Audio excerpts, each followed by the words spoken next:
Okay, I think we are ready to resume. Ms. Quo has returned. It is 11:40. Madam Court Reporter, we are back on the record.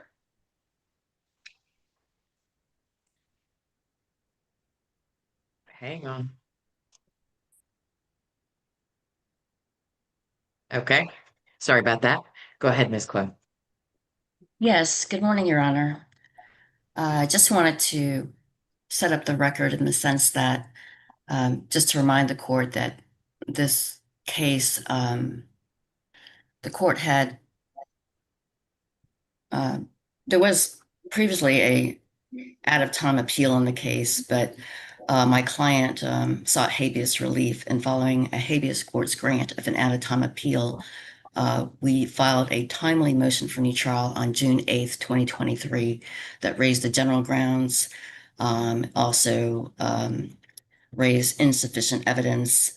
I believe there were some claims that related to a generic statement that the court had committed errors of law, and that the defendant was denied his due process rights due to certain proceedings and things of that nature. There was also another claim that related to my client's constitutional rights were violated under U.S. and Georgia Constitution. So I just did want to um, put that matter on the record so it's clear that the motion for new trial was timely filed following my client's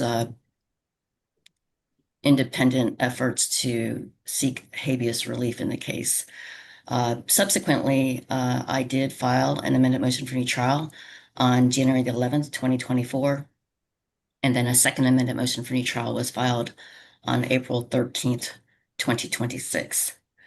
Um, so I just probably will just begin with the amended motion for new trial and then uh, go into the second amended motion for new trial. And to the extent that those pleadings do not cover some of the grounds raised in the initial motion for new trial, I will then backtrack to the initial motion for new trial. Okay, Does Your Honor have a copy of all the relevant filings? I do. Okay. I will begin with Claim 1 in the amended motion for new trial. If you look at the trial transcript, um, the judge did not administer the case oath to the jury pursuant to OCGA 1512-139. We also have testimony from both trial counsel, Cynthia Lane and Jenny Lubinsky, who are Mr. Johnson's trial counsel at the trial and were present at the time that that oath would have been administered to the jury, but it was not done in this case. And our case law has held that when a defendant's conviction is based on an unsworn jury, that is a nullity, and it's not something that can be waived. I would cite the case of Bowman, Bowman versus the state, 315 Georgia, 707 at 711, parentheses 2. It's a 2023 case, and the Georgia Supreme Court held that, the administration of the jury oath codified at OCGA 1512-139 is an indispensable prerequisite to a legally valid jury trial. I would also cite the case of State versus, this is not in my pleading, State versus Embert, Embert, 322 Georgia 199 at 206 through 207, a 2025 case. In that case, it held that the trial court's failure to swear in a jury cannot be waived, and a conviction by an unsworn jury is a nullity. And that case also cites Phillips, Phillips versus the state, 275 Georgia 595 at 596 parentheses 3. That's a 2002 case. It also cites additional cases within that opinion, as well as and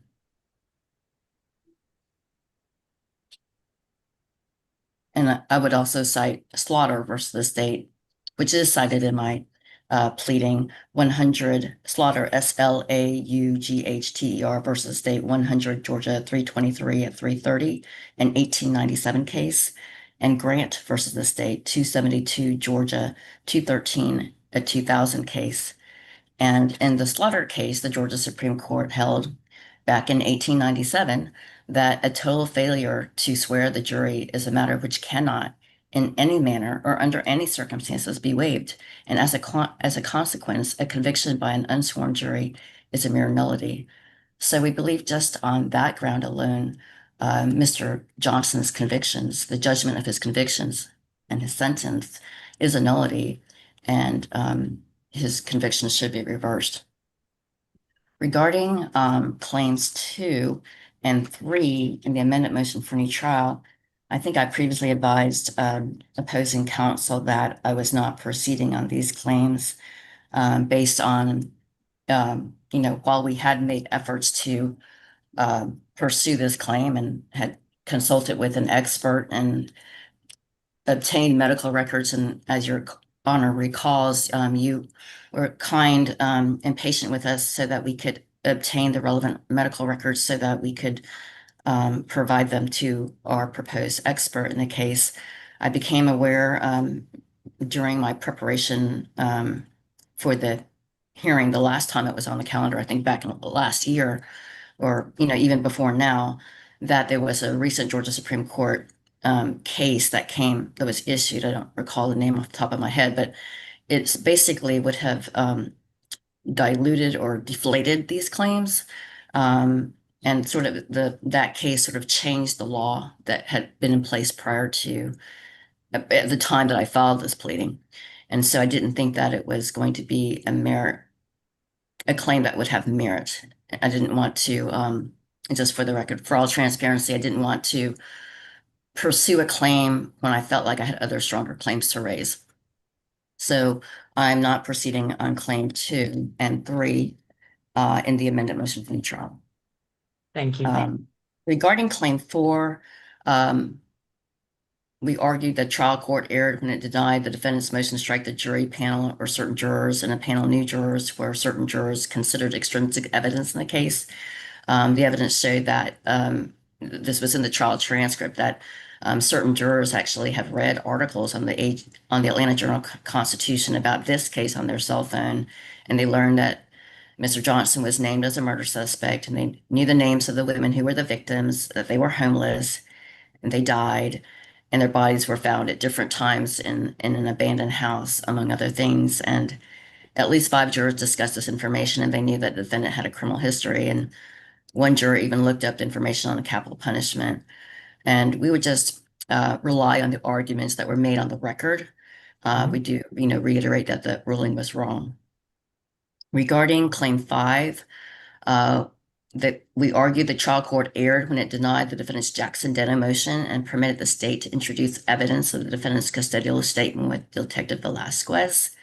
This came up early in the trial transcript. I believe it was volume 1.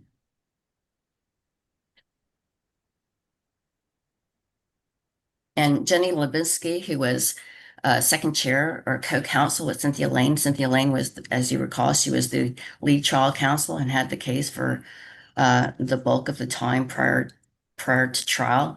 And Jenny Levinsky had come on right before the trial to assist her as co-counsel and sit with her. And in volume 1 of the trial transcript, Jenny Levinsky is actually arguing something regarding the Jackson Denham hearing, the Jackson Denham motion. And apparently what had happened in this case was the state or somebody had prepared a transcript of my client's recorded police interview with Detective Velasquez. And it was in transcript form. And after or before the court ruled on the Jackson Denham motion, the court was aware of that transcript. And then during the trial, after the court denied the Jackson Denham motion, that transcript was made available to the jury to review as they watched as my client's police interview was published to them. And so Jenny Lubinsky is essentially arguing to the judge that If if you listen to Mr. Johnson's police interview, when he is asked, whether or not he wants to speak to the officers or not, he clearly says no. And she argues that the transcript of the recorded interview with police is says that he says yes. And so she was pointing out to the court that, if you listen to the actual recording, you will hear where he said no. And so, if he said no and the court agreed with that fact, then the Jackson Denham motion should have been granted. And so we just reiterate the arguments made by Jenny Lubinsky, and ask Your Honor to also review the recorded interviews and listen to them carefully, and not be necessarily swayed or persuaded by the fact that the trial judge rejected that claim, but to make an independent review of the evidence itself. Um, Ms. because Clow, let me ask you a question to make sure I understand what your argument is, because sure. I mean, obviously, I certainly understand the defendant taking a position that the court erred in allowing in a custodial statement, Mhm. either because it was obtained in violation of Miranda or that it otherwise was not voluntary. Right. And certainly, I understand that to be an issue that a defendant would want me to consider. But the presence of the transcript and this purported dispute as to what perhaps is audible on the video that allegedly Mr. Johnson said versus what is recorded on the transcript, I guess, what is the role of the transcript here in the decision that you want the court to make? Well, the transcript really has no role Okay. in the deliberative process. I mean, I think that what Jenny Lubinsky was just arguing to the judge was that if you listen to the recording, he said no. So that's all you have to do. You just have to listen to the recording. But to the extent that I mean, so, and obviously the court denied the motion and then Mhm. allowed the statement to be played and all of that. But yes, we just reiterate the argument that she made below, which was that he said no, and so therefore, the statement was not obtained, it was obtained in violation of Miranda, and for all the reasons that were argued below, we ask Your Honor to reconsider the trial judge's ruling, since um, I think it's obvious that you did not preside over the trial, but you are reviewing the record that was the of the presiding judge of this trial, and that was Judge Brantley. Yes. Regarding Claim 6, um, is another evidentiary ruling, and both 5 and 6, the standard review is abuse of discretion. So we argue that the trial court did abuse its discretion when it denied the defendant's Jackson Denham motion, and permitted the state to introduce evidence of Mr. Johnson's custodial statement, Detective Velasquez. Again, we argue the trial court abuses discretion when it admitted the other crimes wrongs evidence, and we just rely on the arguments that were made below by trial counsel. Regarding Claim 7, um, so during the hearing that we had in this case, Cynthia Lane was the lead trial counsel, and we evidence was presented that she did not request a limiting instruction prior to the admission of other crimes wrongs evidence. I believe that there was some discussion about that, prior to the admission of the other crimes wrongs evidence, and it appeared here that there was no strategic reason for Ms. Lane to not request that limiting instruction. She was a experienced trial lawyer at the time. She had certainly tried a number of jury trials, and I think a reasonable lawyer would have requested that limiting instruction prior to the admission of the other crimes wrongs evidence, especially where here the evidence of Mr. Johnson's guilt was not strong. There were no eyewitnesses. There was really no physical evidence, tying him to the deaths of either woman. And there was the bad character evidence that came in. The court has to look at whether or not that the what the significance of that evidence was to the case. I mean, you know, oftentimes the court will look at the fact, oh, well, maybe even if there was some evidence of the case, we have to look at what is the impact of the objectionable evidence that came into the trial. And so we think that we argue that, you know, had the jury received a limiting instruction regarding the admission of the other crimes wrongs evidence, then they would know that there was just a limited purpose for which this evidence should have been admitted. And, without that instruction, the jury didn't, was not in essence educated. They didn't receive the guidance from the court. The jury instructions essentially, provide the limitations, provide instructions to the jury as to how they should consider evidence. And in the absence of that limiting instruction, we feel that was highly prejudicial because that evidence just sort of came in no holds barred. And so the only conclusion that the jury could reach was that, Mr. Johnson was just a bad person. If he had, previously, had attempted to rape this person or attempted to have non-consensual sex with this person, or if he had committed bad acts against other people, the only conclusion that the jury could reach is that he had the propensity to commit these crimes. And so Ms. we Quo, argue am I that correct that ultimately that limiting instruction was given? It just wasn't given at immediately. I know best practice is to give the limiting instruction before the admission of evidence and then to give the limiting instruction as part of the overall charge of the court. Am I remembering correctly that the charge was not given prior to the admission of the evidence, but it was given as a part of the overall charge of the court at the conclusion of the trial? Is that correct? that's correct. And Claim 7 does actually specify that trial counsel was ineffective by failing to request a limiting instruction prior to the admission of other crimes, wrongs evidence.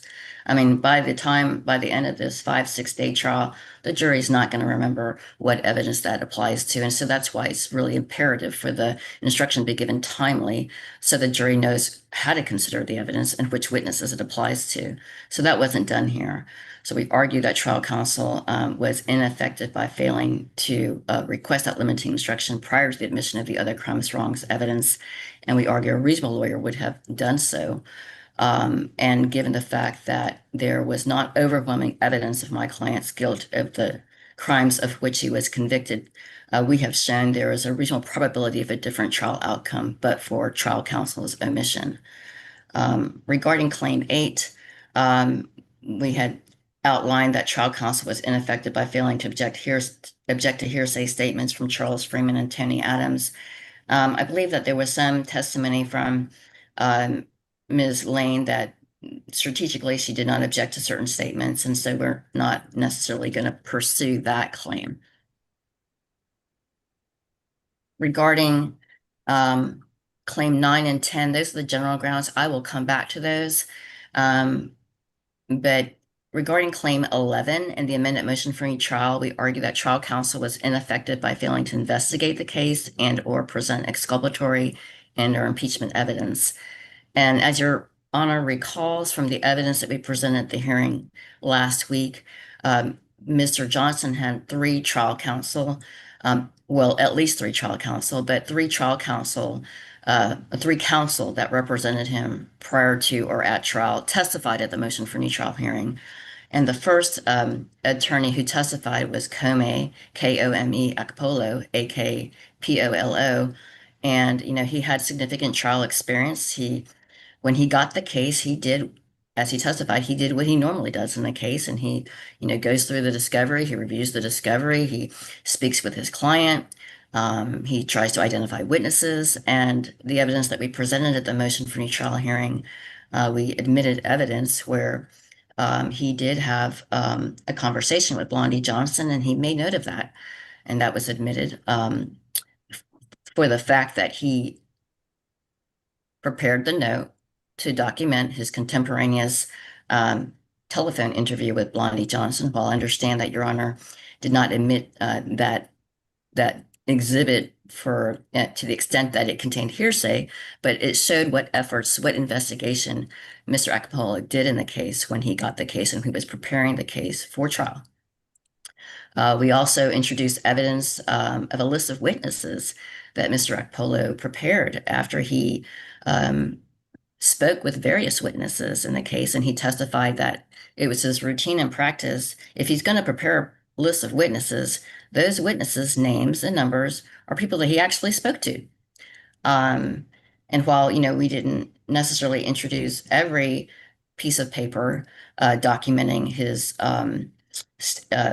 contemporaneous notes regarding every interview that he had with the persons listed in one of those exhibits, the list of witnesses, that was his testimony. And after speaking with various witnesses, he came up and speaking with Mr. Johnson and reviewing the discovery that he had at that time. And that was probably in 2017. It was at least in January 2017, early January 2017, as that date is reflected on the exhibits that we admitted at the hearing, that he had already come up with a defense theory. And his defense theory was that Mason Johnson III, Mr. Ardentro Johnson's father, was the person that committed these crimes. And that was the defense theory that he had evidence to support. That was the evidence that he was prepared to present at trial. And he had spoken with the witnesses, and he believed that those witnesses, would support that defense. And he also testified that, there was also testimony introduced at the hearing of other things that he did in the case. He did, in his routine and practice was to, look at the state's witness list and to get request criminal histories for, particular witnesses. And that was shown by the evidence we did introduce at the motion for new trial hearing. That those are things that he did as well. Um, Mr. Akpolo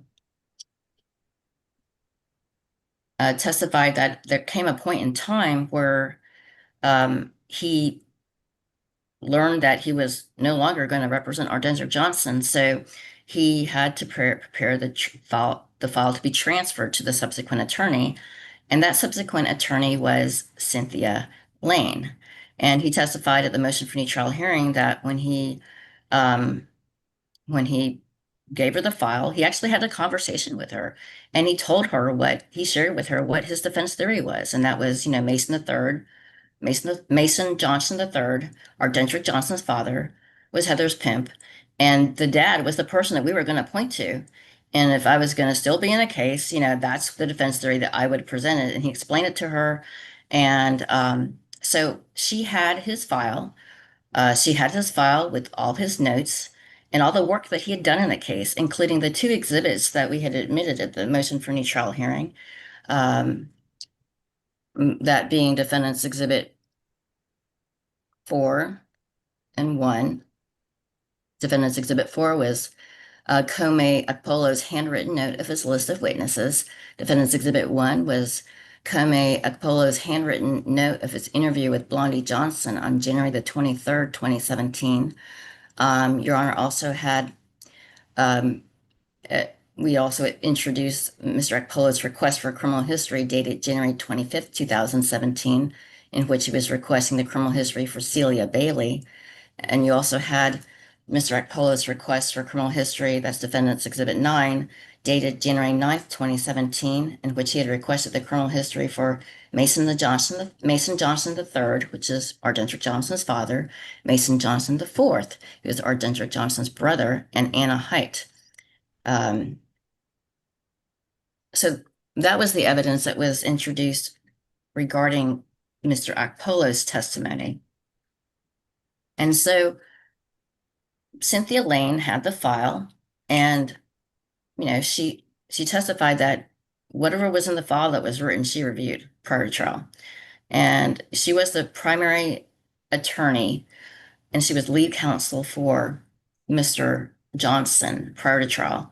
And while Jenny Lubinsky was the second chair who sat with Ms. Lane at trial and assisted her, it was the primary responsibility of lead counsel Cynthia Lane to go through the file, prepare it for trial, review all the relevant discovery, know in advance what the state's witnesses were going to say based on what was produced in discovery, in the police reports, things of that nature. So she had to prepare for all the witnesses' testimony, including Blondie Johnson, and the testimony at the motion for new trial hearing, the evidence that we introduced at the motion for new trial hearing also included evidence where Cynthia Lane had also made written notes as she prepared for trial.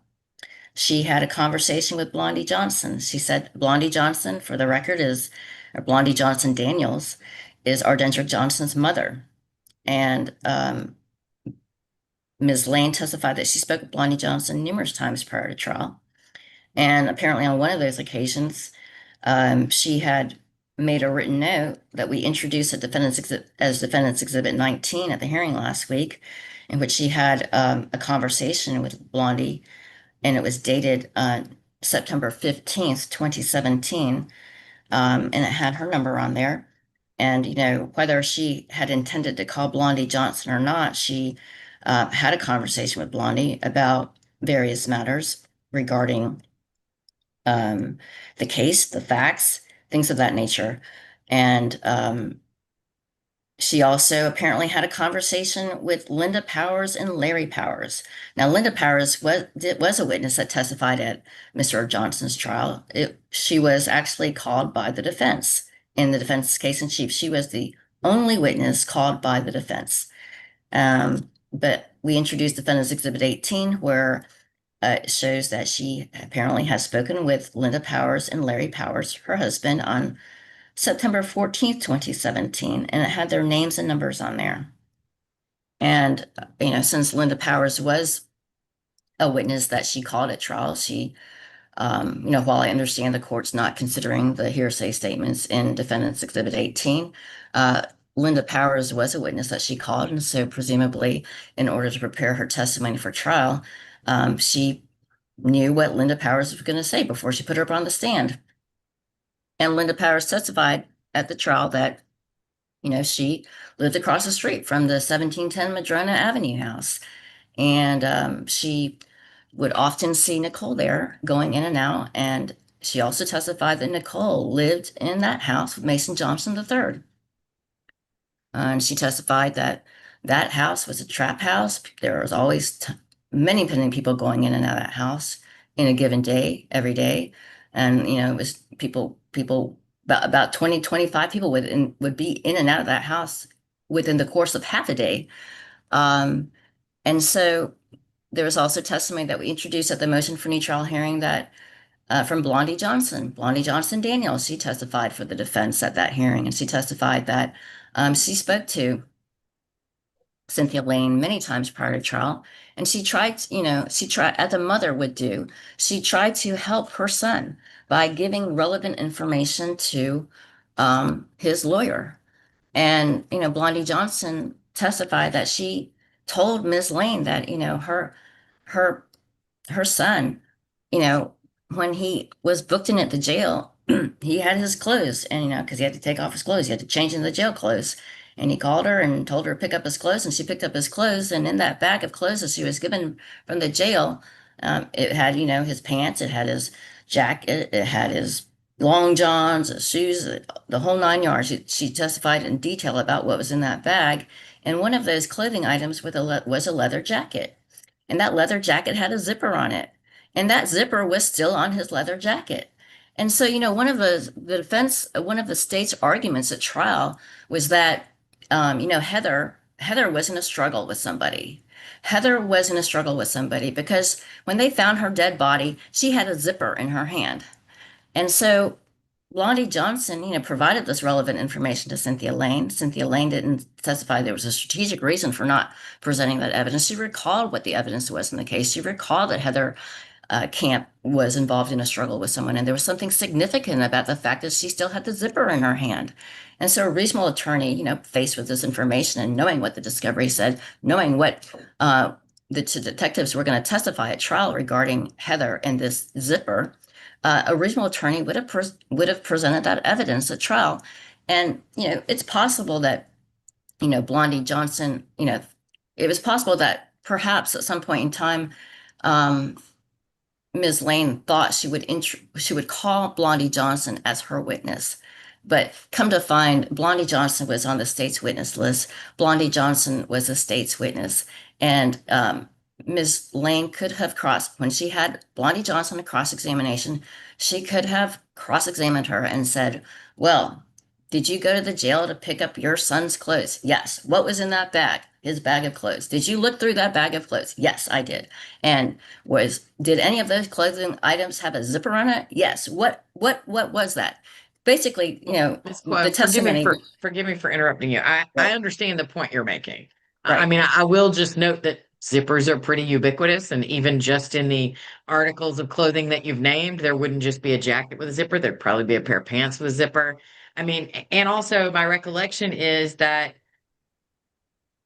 even the victim who was found sooner was still found some time after the immediate aftermath. And so I understand your point about that might have been some evidence that the defendant could have put on, the defendant could have put on. I also understand your argument that trial counsel was ineffective in failing to bring up that issue and to present that evidence. And I think we can move on from that point unless there is an additional legal point you want to make. That's fine, Your Honor. Regarding that evidence, that was evidence that could have been presented at trial, given the state's theory of the case. But not only did that was not the only piece of information that Ms. Blondie Johnson Daniels provided to Ms. Lane. Ms. Blondie Johnson Daniels also provided information regarding her marriage to Mason Johnson III. And she talked about how he was just a very physically violent and abusive person, and how he, choked her and threw her down the stairs, that he took her keys from her and trapped her in the house, that I'm not he, I'm not certain the circumstances under which that type of character evidence would have been admissible as an alternate theory of the crime, even if Ms. Lane had called the victim's mother. Excuse or me, the your, defendant's mother. well, Your Honor, I mean, the state can introduce 404B evidence, right? And so the theory here, Your Honor, is that someone else committed these crimes, and that person was identified by Kome Akpolo as Mason Johnson III. And so, you know, the defendant is entitled to present evidence that someone else committed the crimes, Of and the course. defendant is entitled to present evidence that another witness who he claims committed the crimes has committed other similar acts that were Right. that were And that was alleged. really the issue I was Right, taking with your point, Ms. Quo, is that right. um, 404B presumes that there are other specific identifiable offenses, other acts or crimes or wrongs that were committed by the alleged alternate suspect. And what I heard from the witness during the motion for new trial, and even what I'm hearing now with, your best characterization of it, is still very. I question whether the evidence would have been allowed in terms of proving it by a preponderance of the evidence in order to satisfy 404.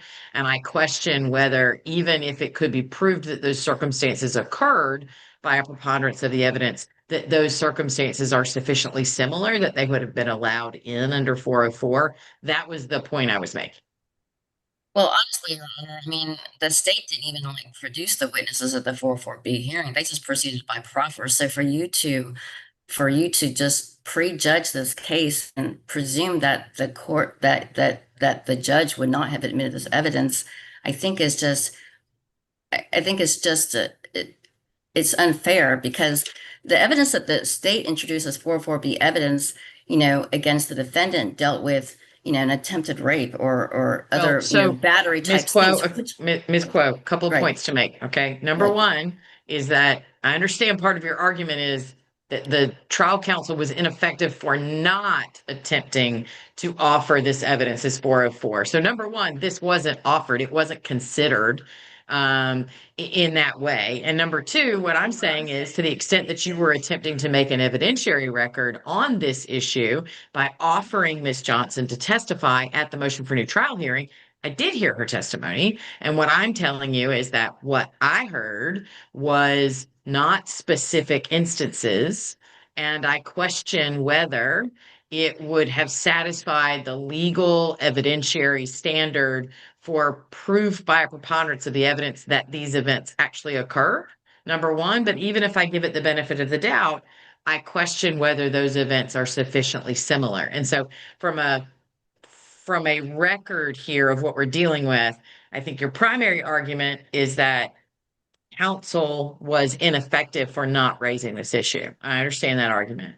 The secondary point that I was making is that to the extent that you made an effort to develop an evidentiary record, I did hear some evidence from that witness, and I was not particularly persuaded by it that it was sufficiently similar or would have satisfied the standard of 404 had Ms. Lane offered it. And that was why I was pointing out to you what the court's thoughts were based on the evidence that I did hear. Well, I understand that that's your understanding of the evidence and your understanding of the law. However, Your Honor has not read this trial transcript and you don't know what all the evidence is. So let me point out to you the similarities. So the similarities in this case are that the state argued at trial that, the state had actually had indicted Mr. Johnson for felony murder premise on aggravated assault and argued that in the indictment that the defendant strangled her with a rope. Yet, in the state's closing argument, they said, we don't know if a rope was used or not. And he further argued, Scott McAfee argued in closing argument in volume 5 at page 977, he talked about the indictment of malice murder. The defendant caused the death of Nicole by strangling her with a rope, and that the defendant caused the death of Nicole by strangling Heather Camp with a rope. And then the state admits in his closing argument that the medical examiner wasn't able to tell you whether it was a rope, was it with his hands, was it with a pillow? We don't know, and we're never gonna know 100%. But the evidence of the motion for new trial hearing showed that, there's no evidence presented at this trial that anyone ever saw Ardentria Johnson choke either Nicole or Heather. But the evidence that we presented at the motion for new trial hearing from two different witnesses produced evidence that Mason Johnson III, the suspect identified by Mr. Akpolo prior to trial as being the person who committed these crimes, Mr. Mason Johnson actually has choked Blondie Johnson Daniels, and also Ms. Lisa Moats that testified at the motion for new trial hearing. She testified that she saw Heather and Mason Johnson III on the day before Heather's body was found. And she testified that she saw them down the street. She was, in her car, and she saw an argument between Mason Johnson III and Heather. And I just asked her, Honor, just to have an open mind about this evidence, and that he was telling her, get her ass over here, and she was crying. And whenever she saw Heather Camp on the corner, Mason Johnson wasn't far from her. He was waiting, she was a prostitute, he was her pimp, and whenever she saw her on the corner, he wasn't far behind. He would be waiting for her to get in the car, to get, and to come back and give him the money. And she also testified that, he had his hands around her neck. She testified that he was choking her. And she testified that the next day she saw Mason Johnson III at A-Town Wings. She saw him at A-Town Wings, and she saw that his hands had scratches on them. And she asked him, what happened, and he said, oh, I got in a fight with somebody. Now, this was the day, that day that she saw him was the day that Heather's body was found. Okay. So we believe that we have shown that this evidence, which was, and honestly, if you look at another exhibit that we introduced at the motion for new trial hearing, we actually introduced Defendant's Exhibit 19, I believe, 19 and 18, but on Defendant's Exhibit 19, it had a list of witnesses on that exhibit, and one of those witnesses' names was Lisa Moats Gilbert, and it had her phone number on there. So this was a person that apparently, and you can construe the evidence however you want to.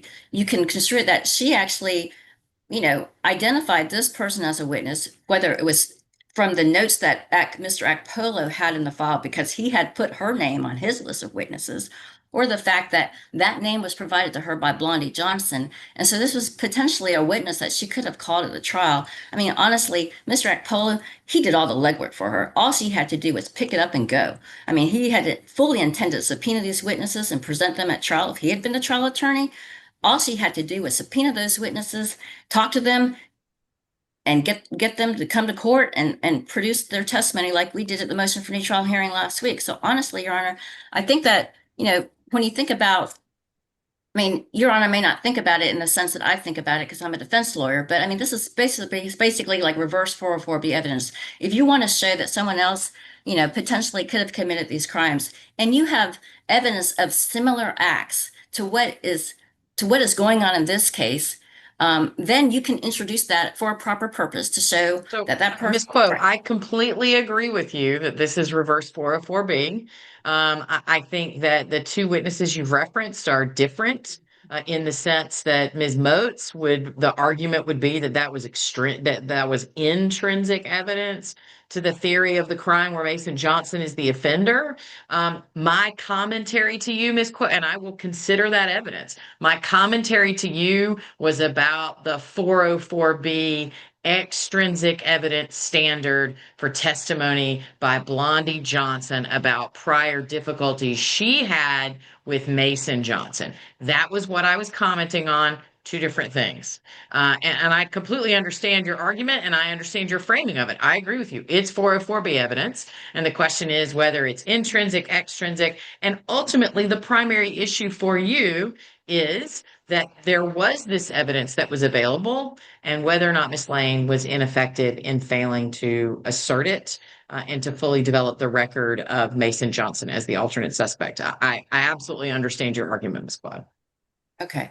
So just kind of tagging along to what you just said, I mean, honestly, the state introduced prior difficulty evidence between Ardendrick Johnson and one of his former girlfriends. So, I mean, that was prior difficulty evidence. I'm not sure how that how that Again, evidence evidence that is. was presented to Judge Brantley and that was considered by Judge Brantley. And your argument is all of this could have been presented and maybe would have passed muster with Judge Brantley, but was not.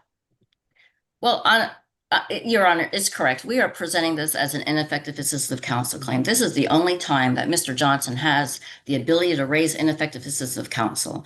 And so, yes, we are arguing that this evidence was available to trial counsel, Cynthia Lane. It was she had the list of the witnesses that was prepared by a Comac Polo. We know that she has spoken to Blondie Johnson because we have a contemporaneous note where she spoke with her. And then you have Blondie Johnson's testimony to consider as to what she told her. But yes, we are arguing that a reasonable attorney would have presented this evidence at trial because the evidence against Mr. Johnson was just circumstantial. I mean, we have people saying that, oh, that he sold her phone, or that, he goes around saying, I killed her, I killed her. But, you know, there was also testimony, and you can consider this under the general grounds, that Mr. Johnson, has mental health issues. And since he was a young kid, he goes around saying, I killed her, I killed her, I killed her. But, the state's witness never testified that he referenced Nicole's name or that he referenced Heather's name. So, and that witness, his cousin, testified that, when he goes around talking like that, we just ignore him because he's been saying that since he was young. Ms. Chloe, respectfully, we're pretty far afield of what we were actually talking about, which is the failure by Miss Lane to whether or not Miss Lane was ineffective because she failed to fully develop this alternate suspect theory of the case and to present evidence that would support it. So, Right. So we were arguing that based on the evidence that we produced at the motion for new trial hearing, and ask Your Honor to have an open mind about it, since you are essentially going to be the 13th juror in a sense, you didn't try the case, but you're reviewing the case now as the presiding judge, that a reasonable attorney would have presented this evidence. I mean, Mr. Akpola's testimony, is sufficient to establish that fact. But even aside from his testimony and his own opinion of what he would have done, you would look at it as what a reasonable attorney would have done. Knowing what the evidence was in the case, knowing what how the state intended to portray Mr. Ardensrick Johnson, what evidence was available that was relevant, that was exculpatory, that was impeachment material that could have been presented at trial. And Mason Johnson III, he testified at trial that, he was asked by the state, was he close to Heather? And he said, no, I wasn't close to Heather. But you know what happened? You know, when when Ms. Blondie Johnson went to the house that day with her son, she went in one of the back rooms and she saw someone in the, she saw a dead body. And so she said that her ex-husband, Mason Johnson III, happened to be walking by that day. And so she went outside and she asked him to come in the house, and he went in the house and she said, Miss Blondie Johnson doesn't live at that house and doesn't frequent that house as frequently as Mason Johnson did because Mason Johnson III lived there. And so she asked him, who is this person? And he said, oh, that's Heather. So if he wasn't close to Heather and he could actually see that was Heather in all of her decomposition and everything, I mean, that sort of refutes that. And then on top of that, um, there was testimony both from Lisa Moats and Blondie Johnson at the motion for new trial hearing that he knew Heather. I mean, and that he also knew Nicole. I mean, he lived with Nicole, and so that testimony would have refuted his testimony at trial had it been presented. So we just argue that collectively, all the evidence that we presented in the case at the motion for new trial hearing, a reasonable attorney would have presented that evidence, and that omission. It doesn't appear that there was any strategic reason for her failure to present that evidence. It just didn't occur to her, or she just didn't have enough time to present it. I'm not sure. I mean, but that was available to her. And we believe that her omissions undermined the outcome of the trial. There was not overwhelming evidence of the case. And as Your Honor knows, you have to consider trial counsel's what she did or didn't do in the context of the big picture. And the big picture is like, well, would this evidence would have made a difference in the case? How would a reasonable juror have viewed this evidence? Reasonable jurors would have viewed the evidence de novo, not in the light most favorable to the jury's verdict. So that's claim 11. 11. Yes, ma'am.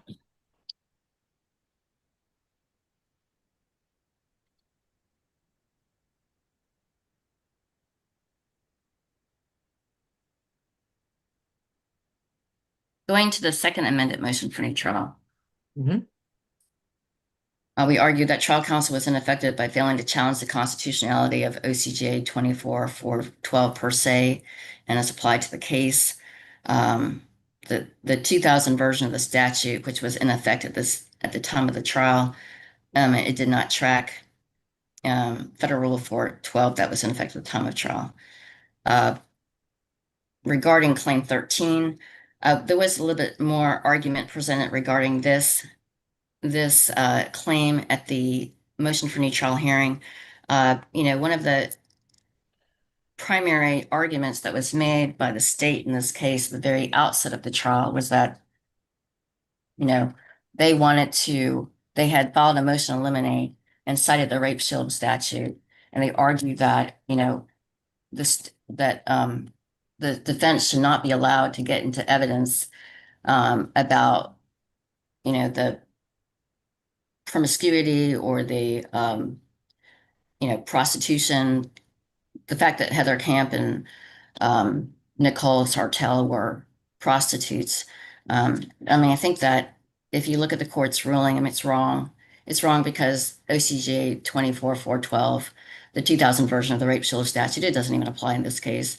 That statute says that in subsection A, in any prosecution for rape in violation of Code Section 1661, aggravated assault, the intent to rape, and various other crimes, evidence relating to the past sexual behavior of the complaining witness shall not be admissible, either as direct evidence or in cross-examination of the complaining witness or other witnesses, except as provided in this code section. And then it goes on to describe what evidence of past sexual behavior includes.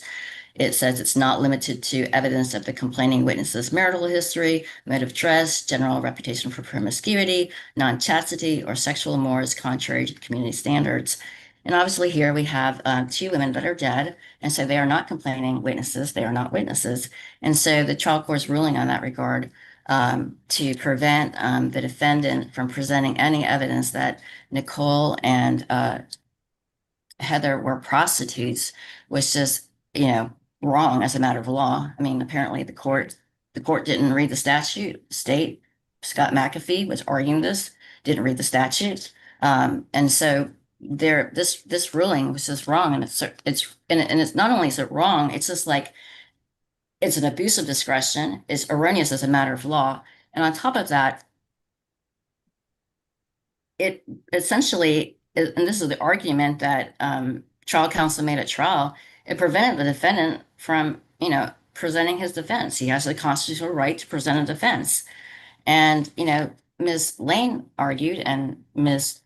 Lubinsky argued that, it's sort of impossible to, for the court, for the state to present its case when, you know, the evidence showed that this house was a prostitution house. This was a trap house. People are going in and out of this house all day long, and and evidence that we presented at the motion for trial hearing, and there was actually a little bit of evidence at trial that that there were people going in and out of that house and they're doing various things, and that any of those people that frequent the house and any person who's a prostitute, this is what Ms. Lane argued at trial, is that a person who's a prostitute, anyone who's pimping them, is going to have a motive to harm them.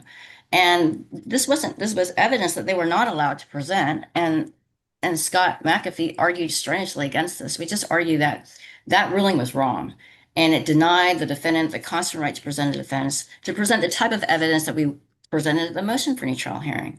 And that is that these girls were prostitutes. And, Mason Johnson, who was the alternate suspect, which is, the subject of a different claim, was pimping them and had a motive to harm them. And so we argued that ruling was just wrong. And it really deprived the defendant of presenting any type of defense. Meaning the only defense that he could present was to show that if he had, if there was, if because the state contended that he raped one of the victims, Heather, well, that it was consensual. And then we'll go into, some of the other evidence that we contend was exculpatory, and that's, the DNA evidence. The state introduced the DNA evidence, and they contended that, Mr. Johnson has sex with Heather Camp, and argued that he essentially raped her, and then that it was his motive to kill her because they had previously presented the 404B evidence from a former girlfriend saying that, oh, he attempted to rape me, I for apologize, Ms. Quo. Um, I tell me where the DNA evidence fits in what we were talking about was the status of the two victims as prostitutes and their purported relationship to Mason Johnson. Um, tell me, I did hear a good bit of evidence about the DNA testing at trial. Um, So I was kind of backtracking to the claim okay. in the amended motion for trial about trial counsel's ineffectiveness for failing to investigate the case and present exculpatory and impeachment evidence. And where I was trying to go was to show that Cynthia Lane did not independently consult with an expert to review the reports of Ashley Hinkle that was presented at the trial. Because the DNA evidence, what I was trying to say is the DNA evidence was relied upon heavily by the state. They introduced that evidence to show that my client was the person, he had sex with Heather, and this was very important. This was important to the theory of the case because they wanted to show that, he raped her and that he must have killed her also. That's their whole theory of the case. And so during the motion for new trial hearing, we presented evidence from Cynthia Kale, an expert, a DNA forensic expert, and Ms. Kale, Ms. Quo, in I'm sorry to interrupt you. Ma'am, I think it's Ms. Johnson that is observing our proceeding and is identified as Zoom user. I apologize, ma'am. Can you please turn your video off? You are moving around a lot and it is very distracting. And and this is a court proceeding. So thank you very much, ma'am. If you please turn your video off.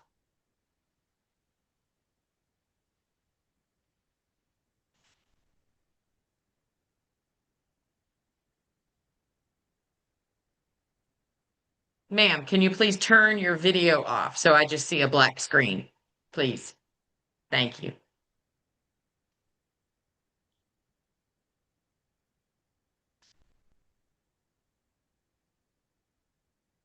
Ms. Quo, you can Oh, resume. I'm sorry. okay. I didn't know if she was gonna, you were waiting for her to turn off her I video. think she's Okay, trying, okay, and look, she okay, succeeded. So there we go. okay, okay, Your Honor. I'm sorry. I wasn't even aware that that was No, well, distracting you me. were focused on your argument as you should be.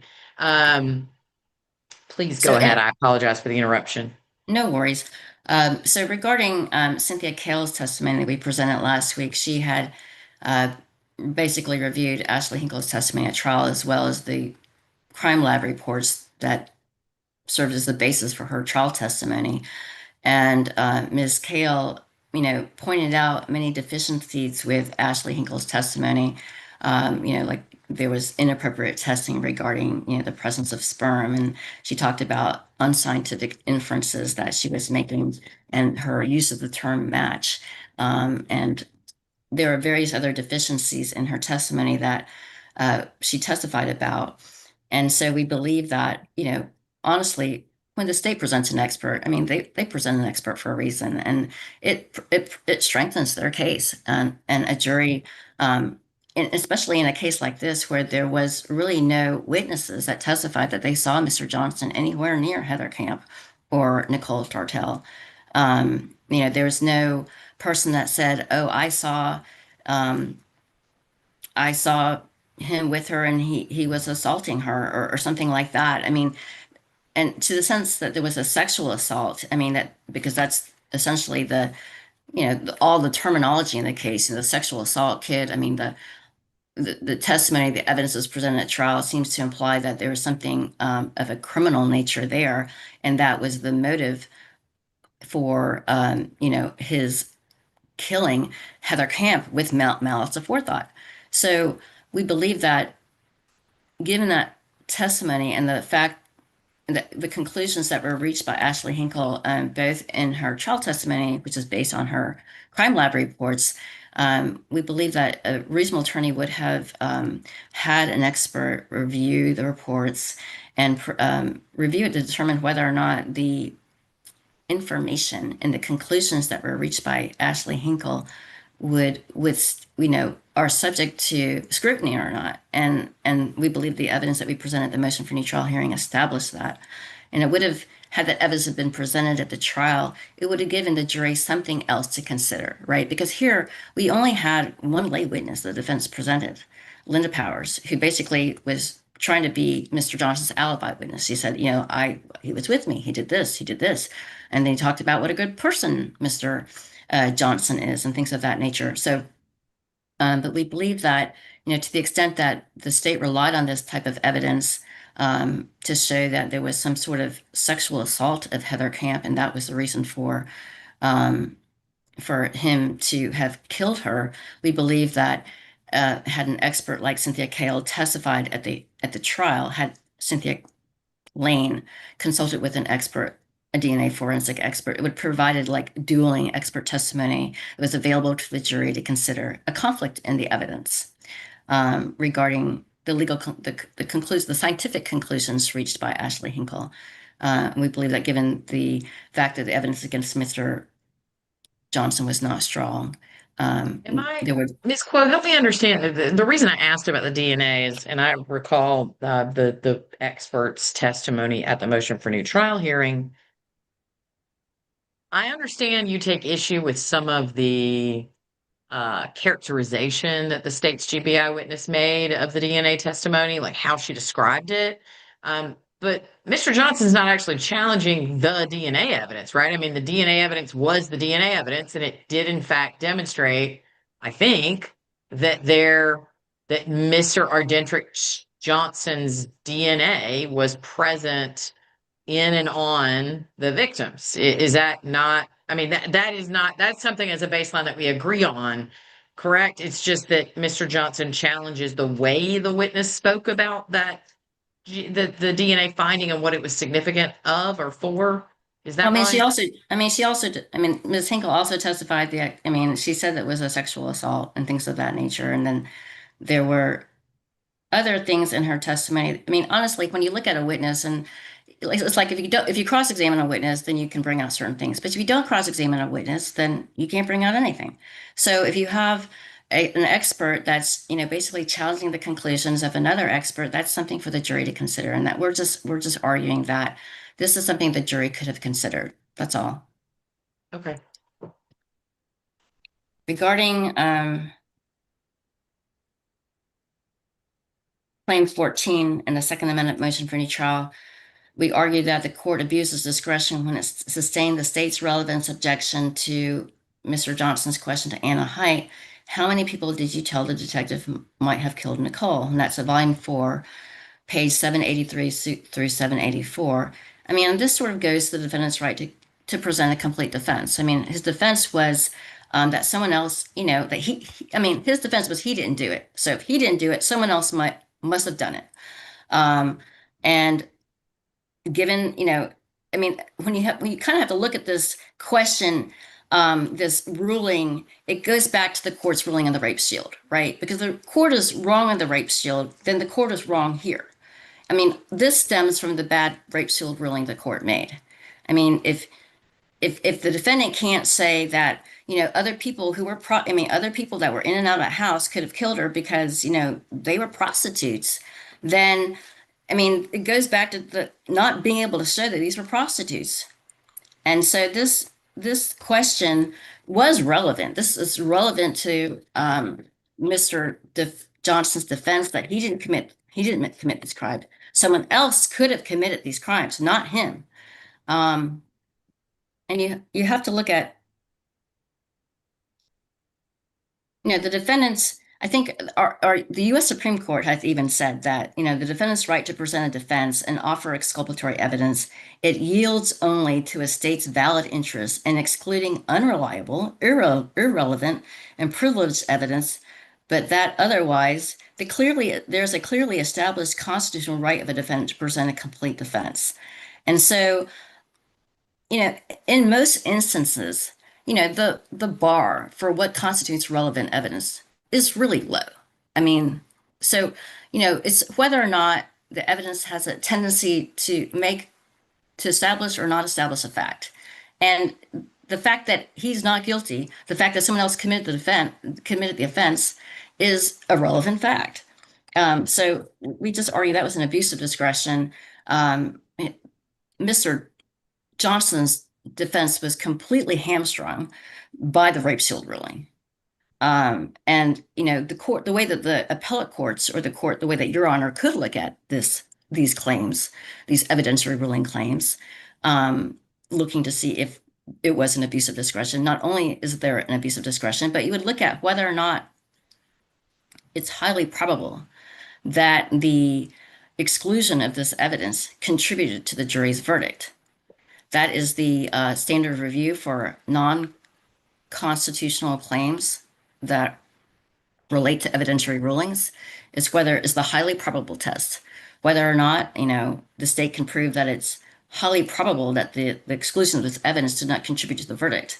And we argue that it's highly probable that the exclusion of the evidence regarding them being prostitutes, that contribute to the jury's verdict. Because that was just evidence the jury was not allowed to see or hear from. They were never allowed to consider the fact that, people that pimped these girls committed these crimes and that they had the wrong man. So honestly, that rape shield ruling really blew a big hole in Mr. Johnson's defense. I mean, there's a lot of evidence there that he could not present because the court misunderstood what the rape shield statute was for and what it encompassed. It doesn't encompass victims that are dead. It only encompasses complaining witnesses. And if you look at the case law on this, I mean, it's where the witness gets up there on the witness stand, and then the defense wants to cross-examine them and say, "Oh, didn't you do this with so and so?" And then like, no, violation of the rape shield ruling. I mean, this is a witness who actually testifies at the trial. We didn't have that in this case. Regarding Claim 15, we argue the jury's guilty verdicts on count 12, rape, and 13, aggravated sodomy, were repugnant and void, as the jury acquitted Johnson of count 10, felony murder, predicated on rape, and count 11, felony murder, predicated on aggravated sodomy.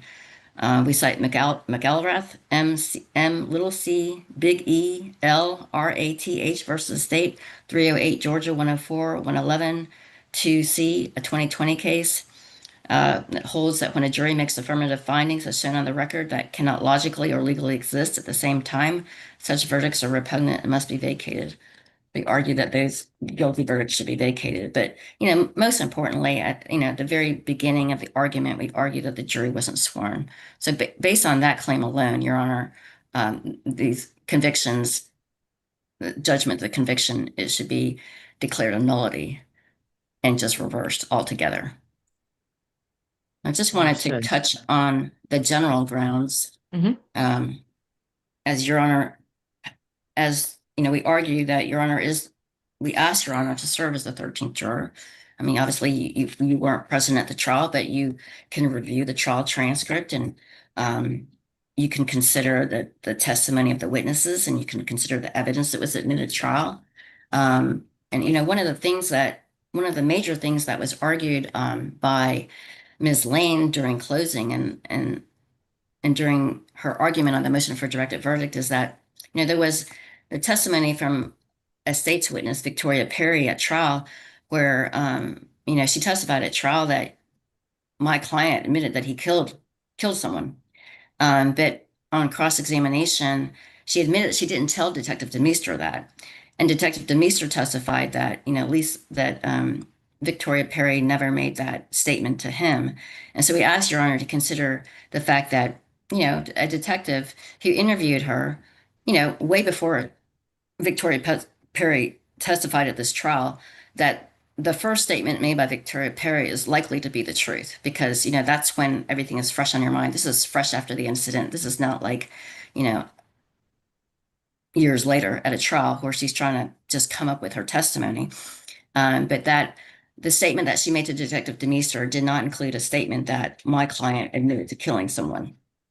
We also ask Your Honor to consider, the defendant's statements to the police. While we do argue that statement was inadmissible because it was admitted in violation of his Miranda rights, we do ask Your Honor to consider some of the statements that Mr. Johnson did make in his police interview, and that is that he didn't commit these crimes, and he hadn't seen Heather in a while, he hadn't seen Nicole in a while. Um, and that he was surprised when he found out that these women were killed.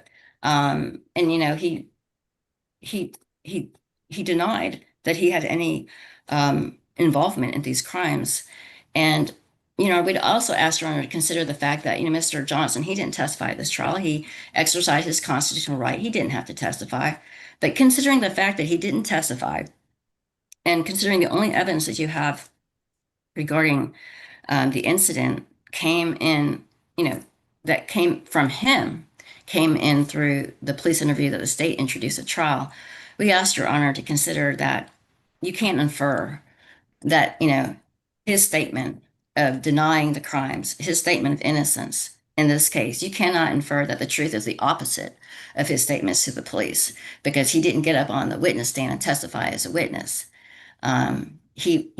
You or the jury or Judge Brantley didn't have the opportunity to observe his demeanor on the witness stand, and so therefore, the jury could not infer. Your Honor could not infer.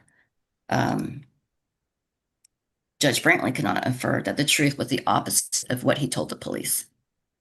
Just ask Your Honor to consider that because, obviously the court does give an instruction to the jury at the end of the case regarding the credibility of the witnesses and how they determine the witnesses' credibility based on their manner of testifying, based on their demeanor, because that's how a jury, that's how a judge, if it was a bench trial, determines whether or not they believe a witness.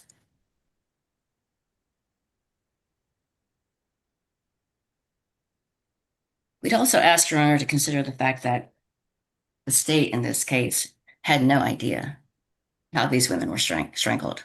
I mean, they admitted as much in their closing argument. They said, they called a medical examiner. Medical examiner had no idea if it was if these women were strangled. All we know is that there was a rope and there was some mark. But just because there's a rope and there's a mark doesn't mean that was the manner of death. And the state admitted they have no idea how these women were killed. I mean, basically, their whole case is based on speculation and hearsay. I mean, they called some witnesses, but there's no physical evidence. There's no eyewitness testimony. I mean, they introduced a bunch of 404B evidence to make it look like he's a bad person. But, why did they introduce that? Because, why does the state introduce that? They introduce that because they don't have enough evidence. I mean, that's the whole purpose of 404B evidence, to make the case worse for a defendant, to make the case better looking for the state. We ask Your Honor to consider the fact that Mr. Johnson consistently denied any involvement in these crimes. We ask Your Honor to consider the fact that Nicole was living at 1710 Madrona Avenue with Mason III, and that was the year she got missing. And Linda Powers testified to that at the trial. She said she didn't know Heather like she knew Nicole, but she saw Heather show up one day, and she was carrying a pull-on suitcase, and she would sit there on the porch with her suitcase, and she would go inside. And she said there are people that are chapping in and out of that house, and she assumes they did drugs. And she said there were 25 to 30 people in and out of that house in a half a day. And people were there all the time. They were just hanging out constantly. So there are a lot of people that could have committed these crimes. And honestly, the state's evidence in this case did not prove beyond a reasonable doubt that Mr. Johnson committed these crimes of which he was convicted. We argue that as a matter of Jackson versus Virginia, as a matter on the general grounds. We argue that the verdict is contrary to the evidence. It's against the weight of the evidence. It's contrary to the law. And I mean, especially when you consider the fact that all the evidence that wasn't presented in the case. I mean, if Mr. Johnson had been able to produce evidence that Heather Camp and Nicole Sartell were prostitutes, and if he was able to produce evidence at his trial that Mason Johnson was pimping them, and Mason Johnson was near them whenever he saw either of them on a corner, and he was just waiting for them to bring them this money, I think that this would have been a completely different ball game for Mr. Johnson. It would have leveled the playing field because when the court made that rape shield ruling, it basically hamstrung the defense. There was this very limited evidence that Mr. Johnson could present. We argued that exclusion, that the court's ruling under the rape shield ruling, it violated the defendant's constitutional right to present a complete defense. If I could just have a moment to look at my notes. Sure.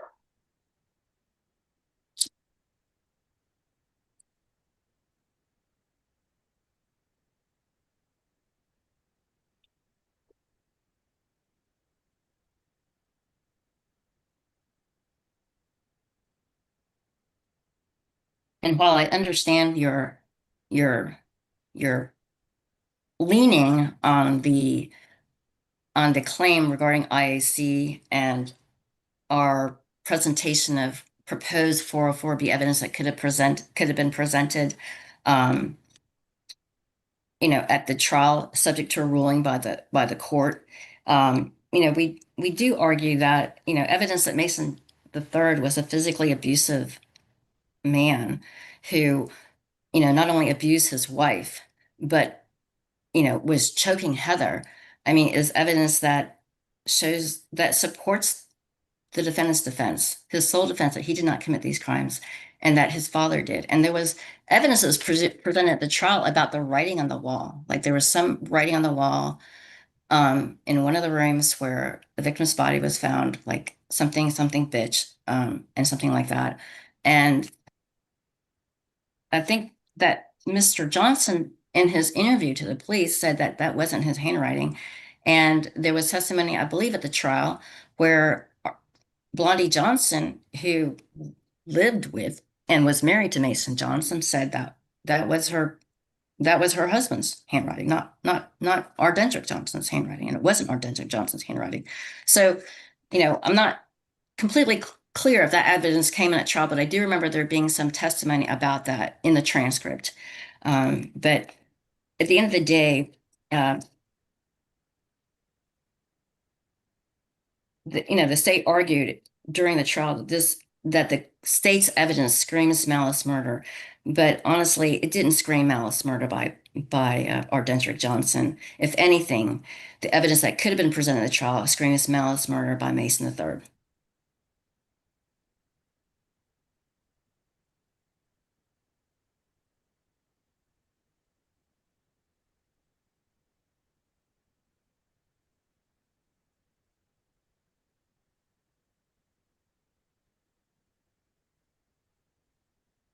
I think I want to also point out the fact that um, there was testimony at this trial that the defendant he came to Ronald Mathis's house. Um, Ronald Mathis saw him, and then 2 days later, um, he saw Mr. Johnson came to his house. He was wearing the same clothes, and Ronald said, he didn't say that he saw any signs that Mr. Johnson had been in a fight. He saw no scratches or bruises or marks on him. Blondie Johnson testified at the trial that she didn't see any scratches or bruises or marks on her son when she saw him at the jail. Detective Demeester testified at the trial that when he interviewed Mr. Johnson, he didn't have any scratches or bruises or marks on him, nothing to indicate that he'd been in a fight. But yet that was the testimony that she had been in a fight. I mean, that was the state's theory of the case, that she had been in a struggle with somebody and pulled off a zipper. We just argue that Your Honor consider all of the grounds that we've raised here today. I just want to go back quickly to make sure I didn't miss anything that I wanted to argue. Consider the evidence that was presented at the motion for new trial hearing, as well as the trial record, all the exhibits that were admitted. We ask that Your Honor initially just reverse the convictions, the judgment of conviction based on the failure to administer the case oath to the jury, reverse the convictions based on all the other grounds, and grant a new trial. Thank you, Ms. Clough. Um, it is 12:57. I'm going to take just a 5-minute break for the benefit of the court reporter, um, and myself.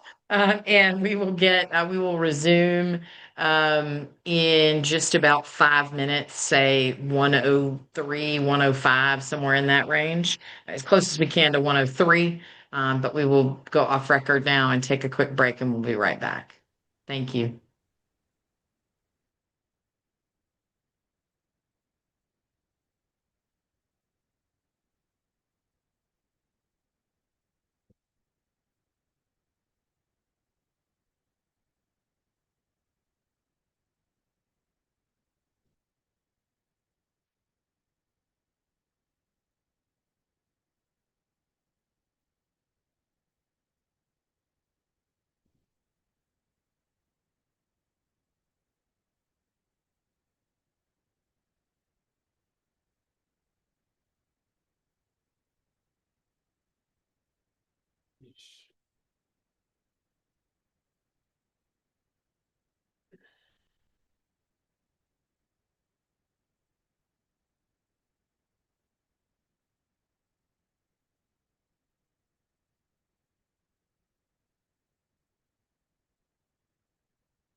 Okay, Ms. Sims, Ms. Quo, Ms. Doherty, we are back on the record for the state's response to the motion for new trial.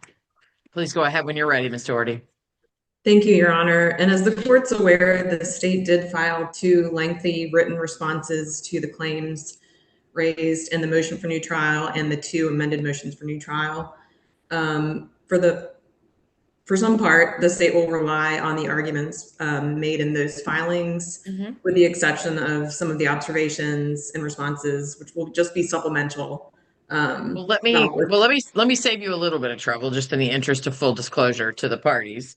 I it is unlikely that I am going to the items 2 and 3 in the first amended motion have been withdrawn, or the Mr. Johnson isn't proceeding on them.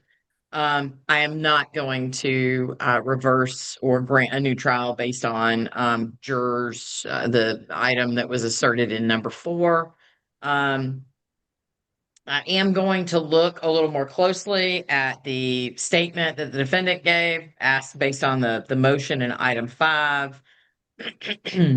I don't believe that the failure to give the limiting instruction when it was given later is a grounds for a new trial, and I'm not going to grant it on that basis. Obviously, I'm going to pay close attention to the general grounds and the 13th juror request. I'm also going to pay close attention to the ineffective assistance of counsel. I don't believe that there is any basis for the court to determine that a finding of guilt on the underlying felony mandates a requirement, a finding of guilt on felony murder theory, even where there is a finding of guilt on malice murder. So I don't believe that would be a grounds for the court to grant a new trial, and I'm not going to. Um, the issue as to 412 evidence, I am going to look at it. I will say that I do think that sometimes lawyers get too wrapped up in being able to say the word prostitute or say sexual activity. And here it seems like there are lots of facts that don't require you to call those victims prostitutes that could have allowed you to demonstrate an ongoing relationship. And that goes to whether or not trial counsel was ineffective. It doesn't necessarily go to whether the trial court got the right or wrong decision, or whether the 412 as it was constituted at the time was constitutional and should have been challenged in some manner. So I guess that my point is I'm trying to sort of wipe away some of the things that the state doesn't need to spend its time with, because I'm not going to grant a new trial on those grounds.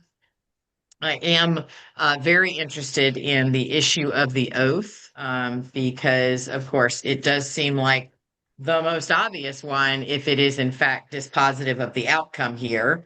And then take it from there, Ms. Doherty. And of course, as you were pointing out, let me know where the state intends to rely on its briefing versus making additional argument here. Sure. Thank you, Your Honor. And just briefly before I launch into that, there were some characterizations of the evidence by defense counsel. So I just wanted to review, for the court's benefit and to kind of lay the foundation for my arguments, the basic evidence in this case. And again, the evidence was, as the state's argued in its written filings, was strong. There were a number of admissions admitted into evidence. The defendant made admissions to his mother, Miss Blondie, to his longtime neighbor, Victoria Perry, to his cousin, Ronald Mathis, in various forms that he had done something wrong. He had explicitly killed Nicole Sartell, one of the victims here. So there were 3 admissions, even going beyond any statements that were made to law enforcement. There was also evidence that from a number of witnesses that this was a family household in his family, that the defendant basically, it became his. He used it as his house.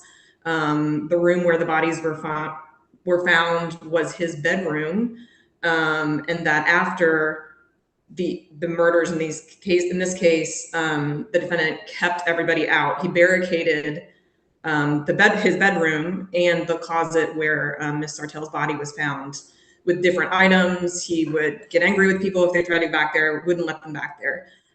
We also presented one 404B witness, Miss Anna Height, who testified, who was a former girlfriend or romantic interest of the defendant, who testified that he used violence to control her, and that he did things similar to what the state was alleging he did in this case, which was he forced himself sexually upon her. He seemed to get, he seemed to enjoy that sort of thing.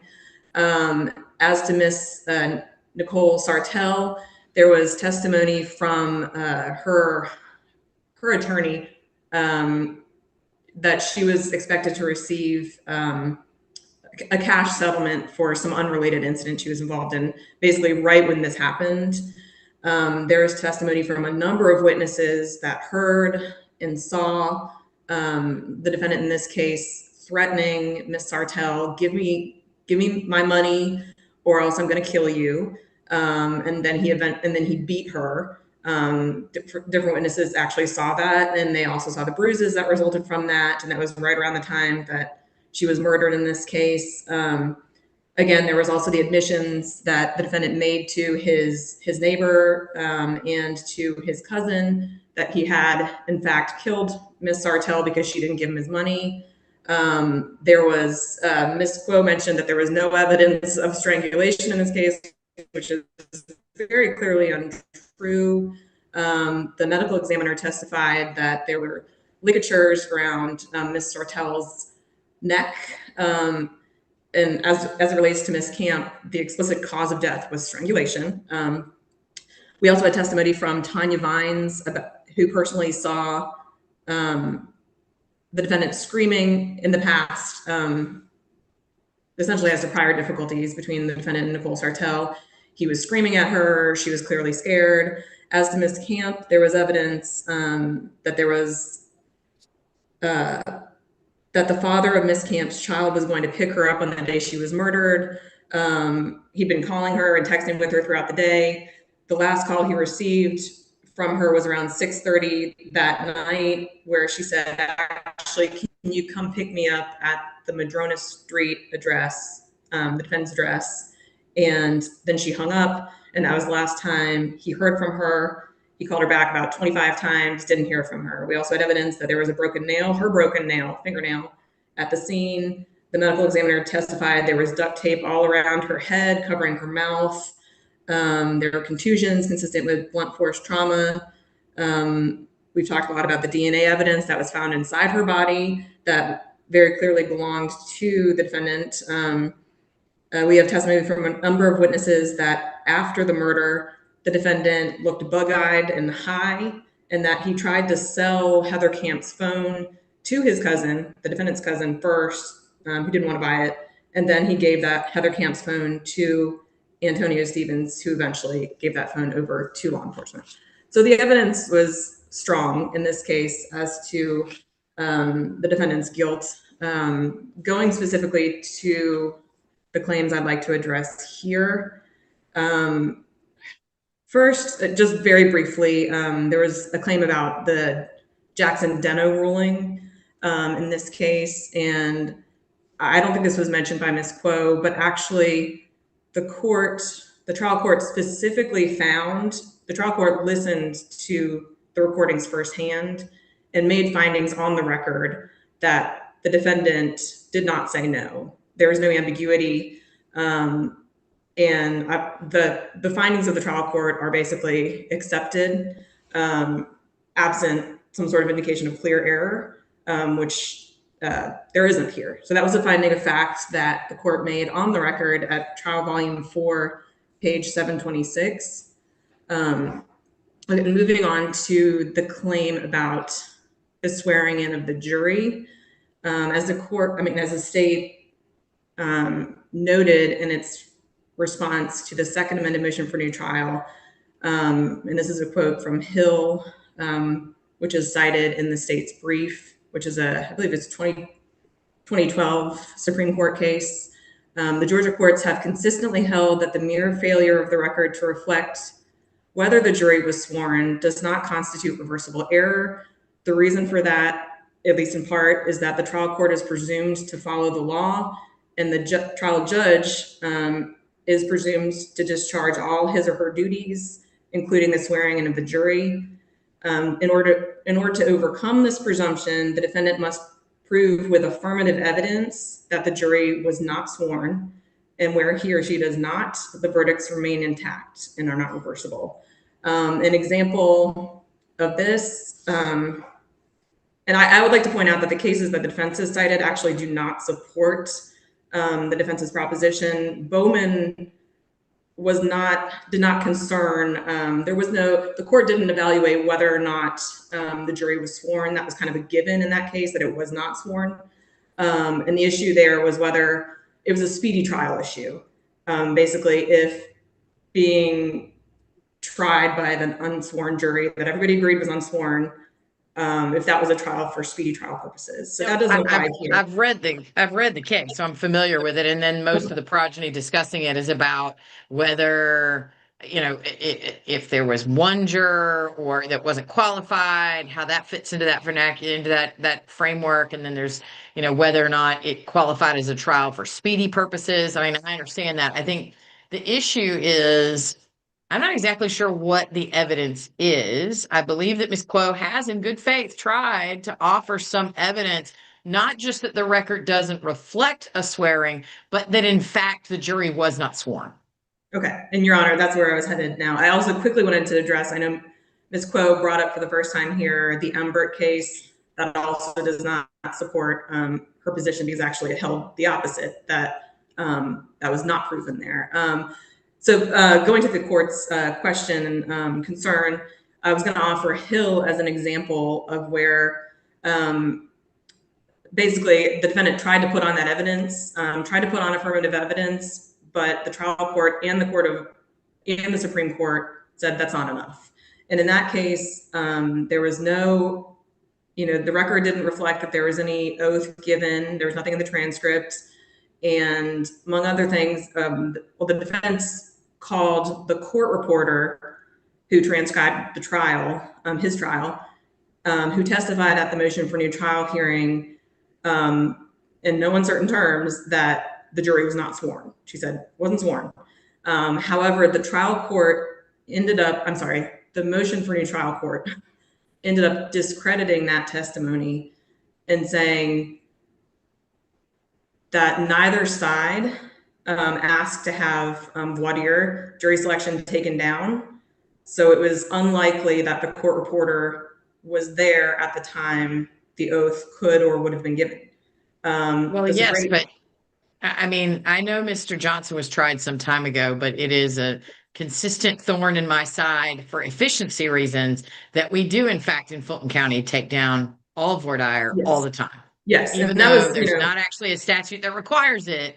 And the court reporters will typically make a notation in the record that an oath was given, even if they don't take it down verbatim. Understood. And Your Honor, that was just an example. However, that is going back to the courts have repeatedly said it's not enough, that even if we really, really believe our court reporters do their best and capture everything, it's not enough that the court reporter didn't put that in the record. And in this case, like in Hill, that extra evidence that was required was also not enough. In this case, trial counsel, Ms. Quo presented the testimony of trial counsel to try to support this claim. The state argues that this is not enough. It's not a solid enough foundation to completely reverse these verdicts. This trial occurred 9 years ago, as the court's aware. Ms. Lane, at the motion for new trial hearing, I think it's fair to say she couldn't recall much. Ms. Quo did her darndest to ask her questions, and Ms. Lane essentially said, this is a long time ago. And any testimonies that she gave about the jury not being sworn was equivocal. She may have said something, she said, they potentially were not sworn, but then she kind of backtracked and said she remembered what she recalled was that she had a conversation with Ms. Lubinsky early on in the trial about whether or not the jury was sworn. That's equivocal. There was no conclusion. And if we take that testimony or Ms. Lubinsky's testimony to mean that the jury was certainly not sworn, we'd have to, both of these defense attorneys were experienced criminal defense attorneys. They testified about that. Ms. Lane had 9 years of experience by the time of this trial. Ms. Lubinsky had 13 years. They both testified they knew the jury had to have been sworn. So if we take them at their word, basically that means that they knew the jury had to have been sworn, and they didn't ever bring that to the attention of the trial court. They let the trial go on for a number of days after that, really not bringing this issue up until Ms. Krause raised it 9 years later. That's just hard to believe. I think what the state would argue is more likely is that they just couldn't recall. They didn't know, which isn't enough here, and that they looked at the transcript and saw it wasn't there, and they tried to put 2 and 2 together and say, oh, must not have been sworn. But that's just simply, it's not enough here. As we saw in Hill, we need something more solid than that to completely reverse the jury's verdict. So the state would ask that the court deny that enumeration of error, and find that evidence was simply not enough.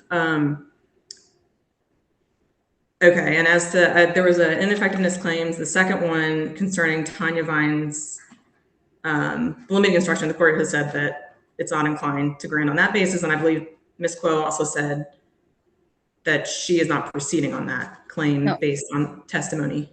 I'm sorry. Which claim are you talking about? I'm not proceeding on the limiting instruction. The failure. I did not understand her to be not proceeding on that one. I understood her to be proceeding on that one. Yes, okay. I am proceeding on that one. Okay, what I heard Ms. Quo say was that Ms. Lane said that there was strategic reason not to do that. But I'll go ahead and make my argument. No, that dealt with the other claim about the hearsay.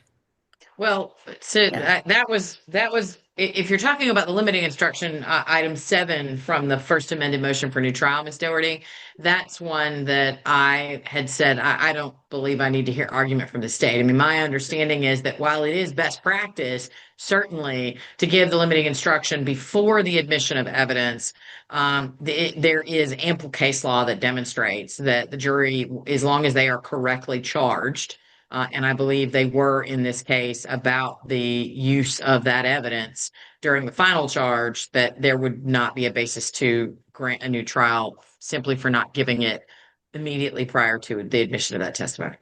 Okay, and I can leave it at that. We did have argument that also a limiting instruction would not have been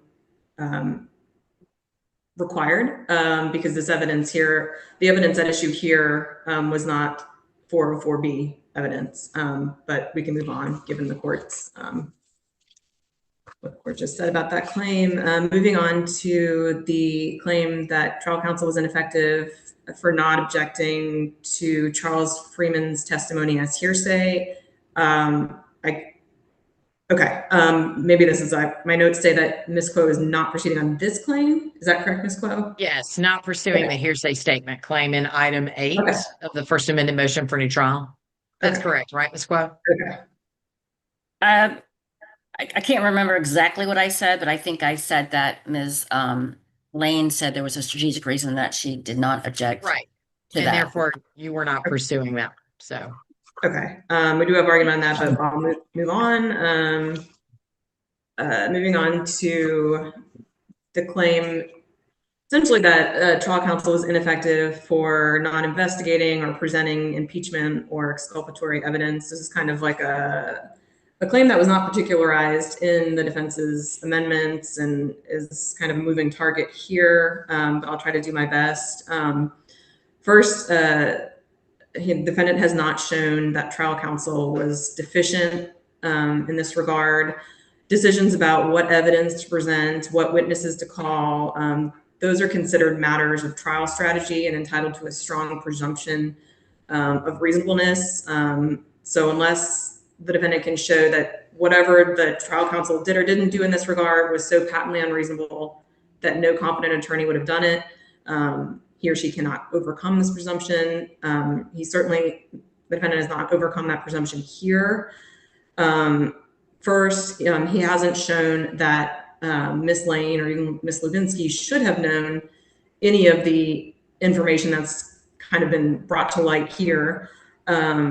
This information from Blondie or Ms. Tanji or Ms. Powers was the other witness that testified. Basically what was shown, there was a great deal of effort put in by Ms. Quo to say, look, Mr. Akpolo did all of this investigation and he wrote these witness lists. And those were just witness lists. There was no other information about what was conveyed, either from Mr. Akpolo. I apologize, Your Honor, I about to say something. No, I was just going to say, but I mean, as I understand item 11, part of her argument is not just that she failed to present and argue the evidence of this alternate suspect, but that Ms. Lane, as lead trial counsel at the trial, failed to actually investigate. And so, I guess the point is, at least I think I understand you saying, Ms. Doherty, there's no indication that she knew this, or that she was, that she had this information and failed to produce it or failed to present it at trial. Sure. But I guess I understood Ms. Quo's point is it was her obligation to investigate and know this information, number one. And number two, that obligation could have been partially satisfied by the fact that it appears, at least, Mr. Akpolo had developed some of that information and at least arguably had communicated it to Ms. Lane. And that's it. Let me try to address that. So that's part of my argument. I'm sorry, but a foster kitten here. And part of our argument is that there was no evidence, that Miss Lane could have learned this information through investigation. There's a gap here, and the state's argument is that there was evidence of Mr. Akpolo did, and there wasn't a lot of description about the research he did. Basically, it was, did you talk to witnesses? Did you write a list of witnesses? And then there was some effort to put his notes in where there was a list of witnesses. There was no information about what was the information, and what was the nature of it. And Ms. Lane testified, look, whatever Mr. Akpolo put in his notes, I read it, I investigated it. She said she had an investigator named Mr. Rick, and she said that she talked a lot with Ms. Blondie. She did not believe that Ms. Blondie had any information that would have led to her client's innocence. Okay, it's the joys of Zoom. Yes.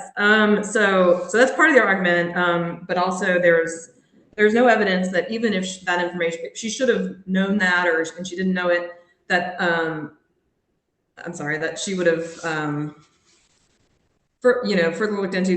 The evidence presented here was not so important that she should have done more. Miss Lane should have done more with it.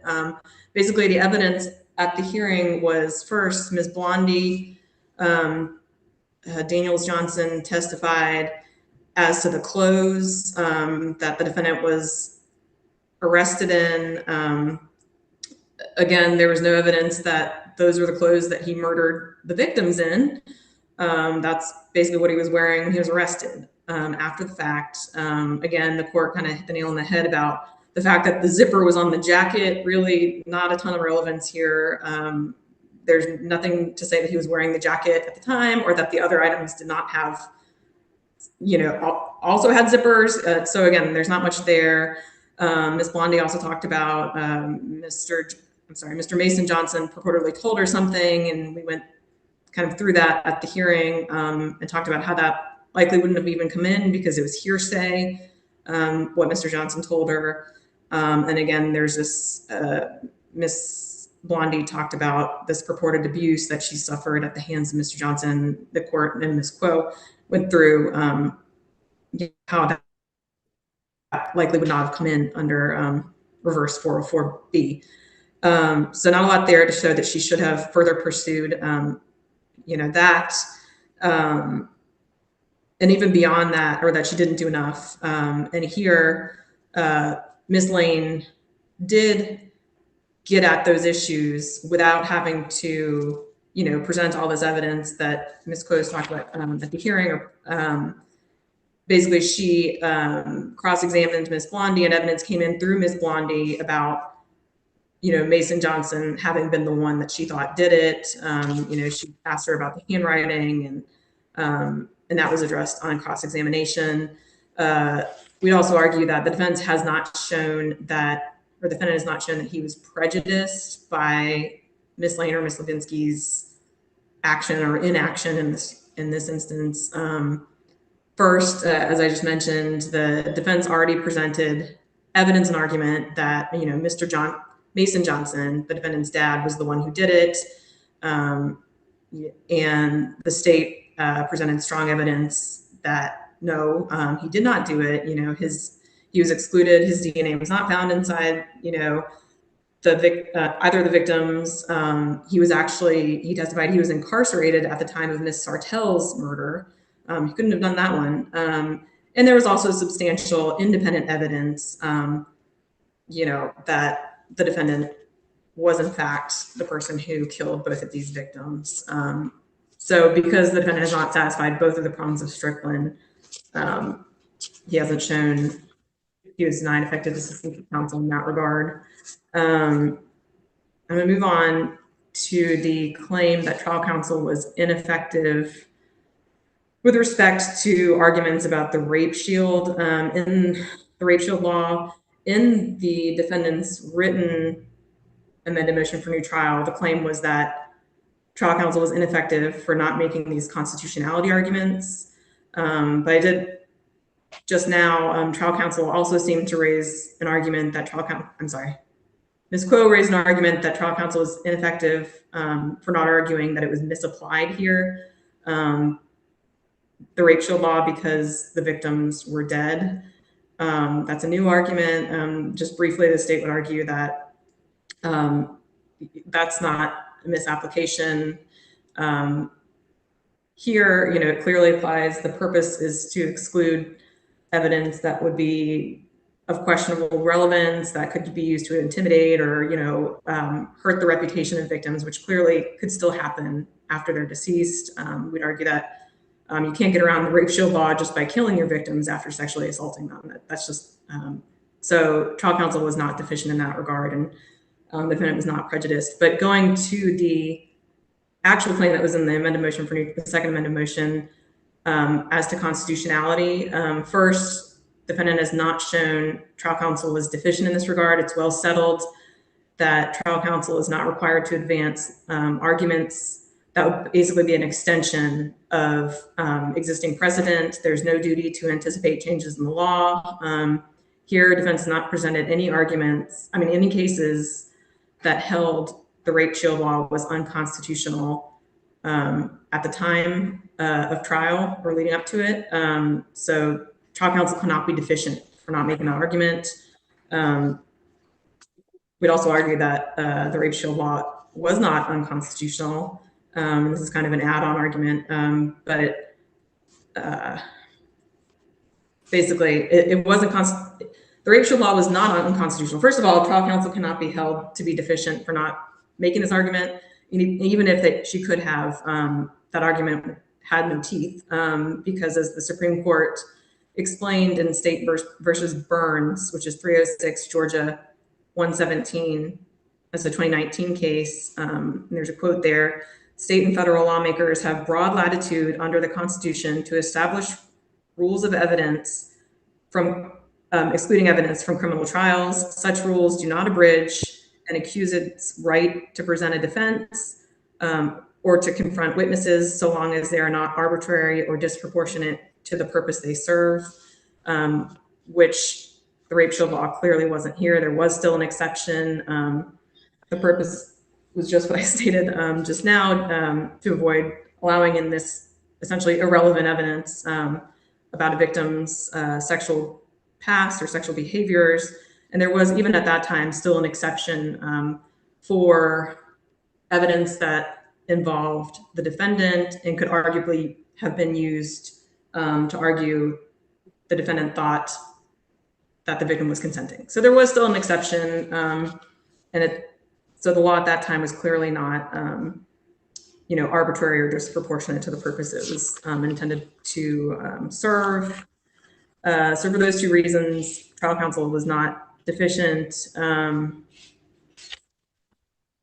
also for similar reasons, the defendant cannot show that he was prejudiced, because again, that argument wouldn't have had any legs with the court, and there was significant independent evidence of his guilt in this case.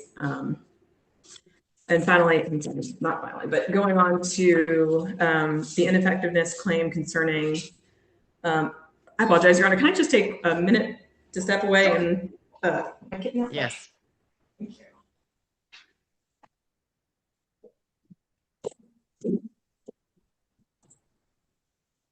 Okay. Concerning the claim about the fact that trial counsel did not hire basically what Ms. Quo termed a dueling DNA expert, the defendant has not shown Ms. Lane was deficient in this regard. Again, whether to call an expert witnesses and under what circumstances is considered a matter of trial strategy and is entitled to a strong presumption of reasonableness, which Mr. Johnson has not overcome here. The record shows that Ms. Hinkle, who is the state's expert witness, was extremely qualified. She'd been doing this type of work for 11 years for the GBI. And the evidence that Ms. Quo presented at the motion for new trial hearing did nothing to undermine that. Ms. Kale had no issues with Ms. Hinkle's qualifications, her methods, and as this court pointed out, her key conclusions concerning the evidence.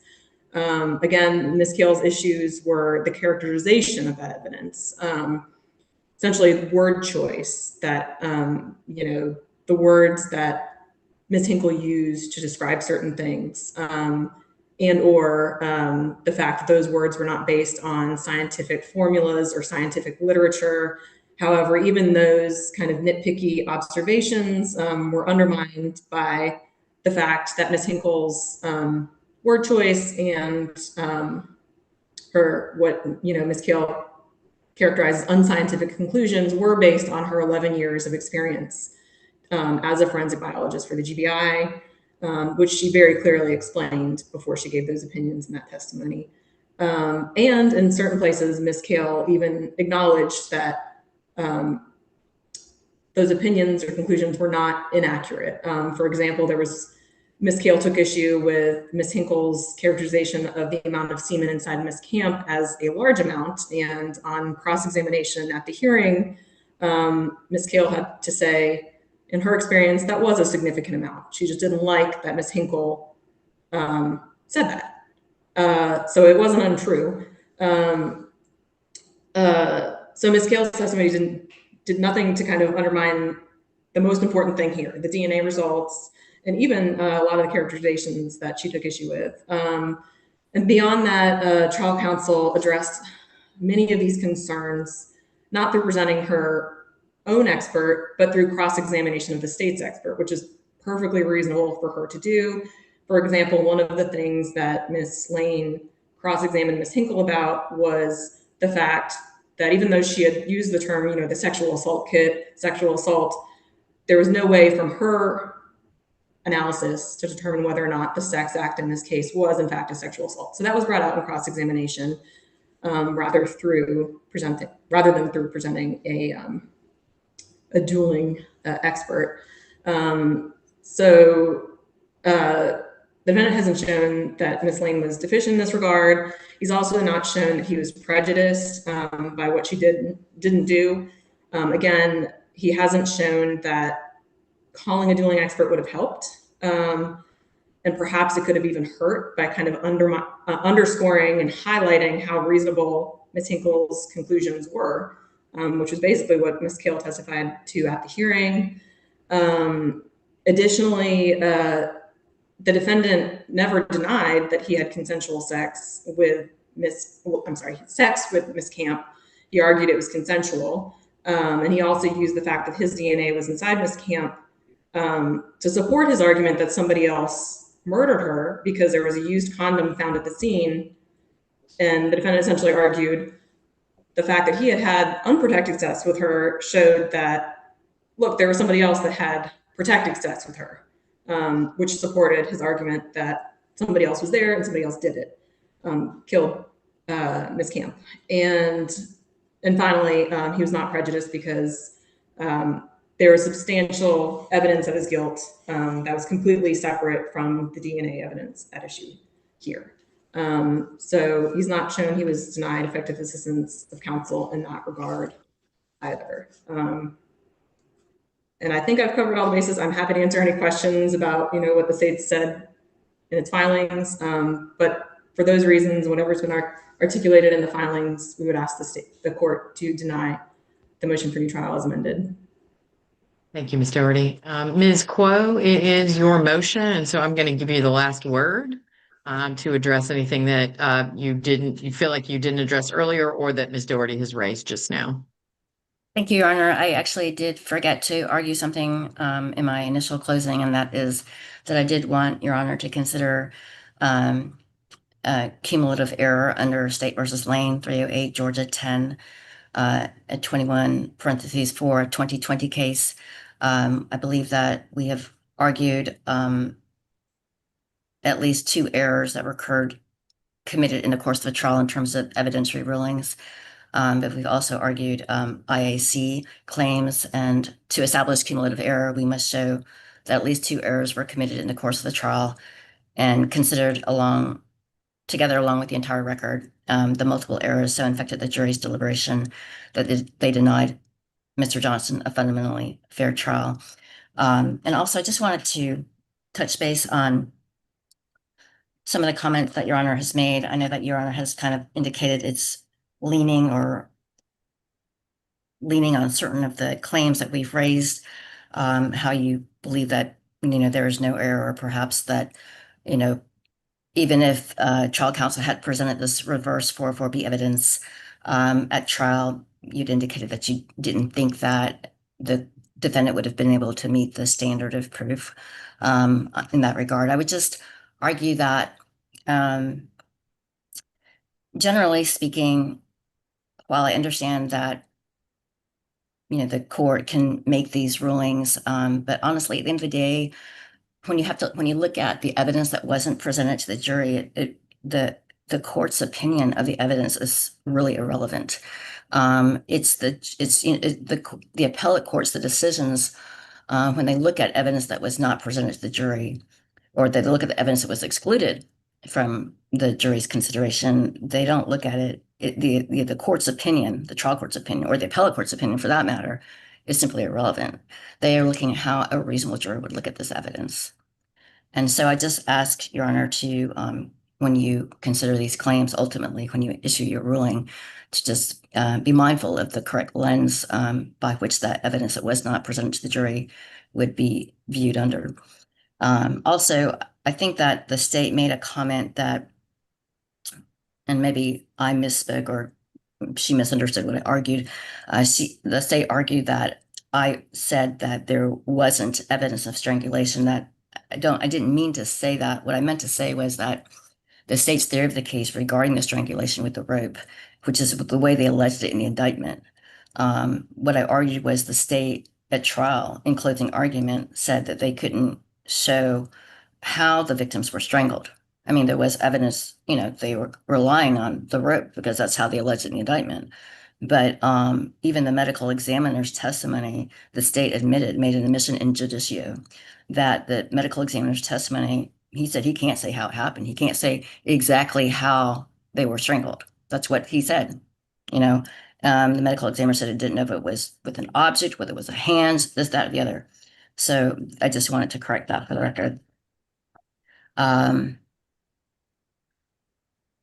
So, I understand the state's argument about the jury not being sworn and the cases that she's relying upon to say that that's not enough. I mean, at the end of the day, it's what Your Honor thinks. I mean, you're the trier of the fact. I mean, you're deciding this case, and I don't necessarily agree with Ms. Doherty's characterization of Jenny Lubinsky or Ms. Lane's testimony about the jury not being sworn. I mean, it's true that it was equivocal, but I mean, Jenny Lubinsky unequivocally testified. She was there, the jury was not sworn. And the record doesn't reflect the jury was sworn. So I think that's prima facie evidence the jury was not sworn. I'm not sure exactly what, I know the state is relying on this Hill case, a 2012 case, but honestly, if this issue gets litigated to the Georgia Supreme Court, which it probably will, they may not rely on that case. It's super old law, and they're always changing law all the time. So I would just argue, strongly that is probably the strongest claim in this case. I mean, it's The record reflects what the record reflects. The record reflects what the record doesn't reflect. And there's no reason for Your Honor to disbelieve. I mean, I don't think that there's anything in the record that would be cause for concern for this court to say that, oh, I don't believe Jenny Lubinsky when she testified that. I mean, she testified that. Well, it's unlikely that the court is going to say, I don't believe Ms. Lubinsky, because that's not really how I understand it. I think I understand that Ms. Doherty's point is that the best argument, the best facts, the best evidence that you have is Ms. Lubinsky's testimony, which her statement that the jury was not sworn is somewhat conditioned by her subsequent equivocation on the issue. And I understood Ms. Doherty's main point to be, as an officer of the court, if Ms. Lubinsky was so certain that the jury had not been sworn, why didn't she say something about it or bring it to the court's attention? And so I understand that to be not that Ms. Lubinsky is not credible, but that those are factors that the court should consider in determining whether everyone's recollection of this matter is definitive enough for the court to overturn a jury's verdict on that basis. I hear you. I think that, and I think I recall the testimony of Ms. Lubinsky and Cynthia Lane, and I think what Your Honor has just stated, that actually related to the testimony of Ms. Lane, but not Ms. Lubinsky. But in any event, I would just argue that there's plenty of evidence in the record to support that claim, and ask Your Honor to reverse on that basis. Regarding Ms. Lane, the IAC claim regarding the failure of trial counsel to investigate the evidence and present the exculpatory and/or impeachment evidence. I mean, I agree with you what you said, that claim is basically her failure to investigate, and she testified that she reviewed everything that was in the file. I think you can credit that testimony. You can credit Mr. Akpola's testimony that he had this conversation with her and pointed this out to her. He had the list of witnesses, and then if you look at even Ms. Lane's own writings that were admitted at the motion for new trial hearing, she had listed Ms. Tanji Lisa Mote's name and number. She had, Linda Powers' name and number. She ended up calling Linda Powers as a witness. And then she also had Blondie's name and number. And so I don't think that the record will reflect that she said that there's a strategic reason for not presenting that evidence. And while Ms. Doherty has cited, general law that says that, these strategic decisions are, on the part of that, trial counsel can make these strategic decisions about what witnesses to call and things of that nature. I mean, I think the law also provides that, even if you were assuming that that was somehow a strategic decision for her not to present that evidence, you also need to look at whether or not that was an unreasonable trial strategy, given her knowledge of the state's case and what could have potentially been presented to support her defense in the case. And then you also have to, look at the fact that, there's also case law that says that even if a trial counsel were to testify that there was a strategic reason for doing something or not doing something, that does not automatically immunize, the failure to do something in a particular case, that you do have to look at what a reasonable lawyer would have done. And we argue that a reasonable lawyer would have presented that evidence. And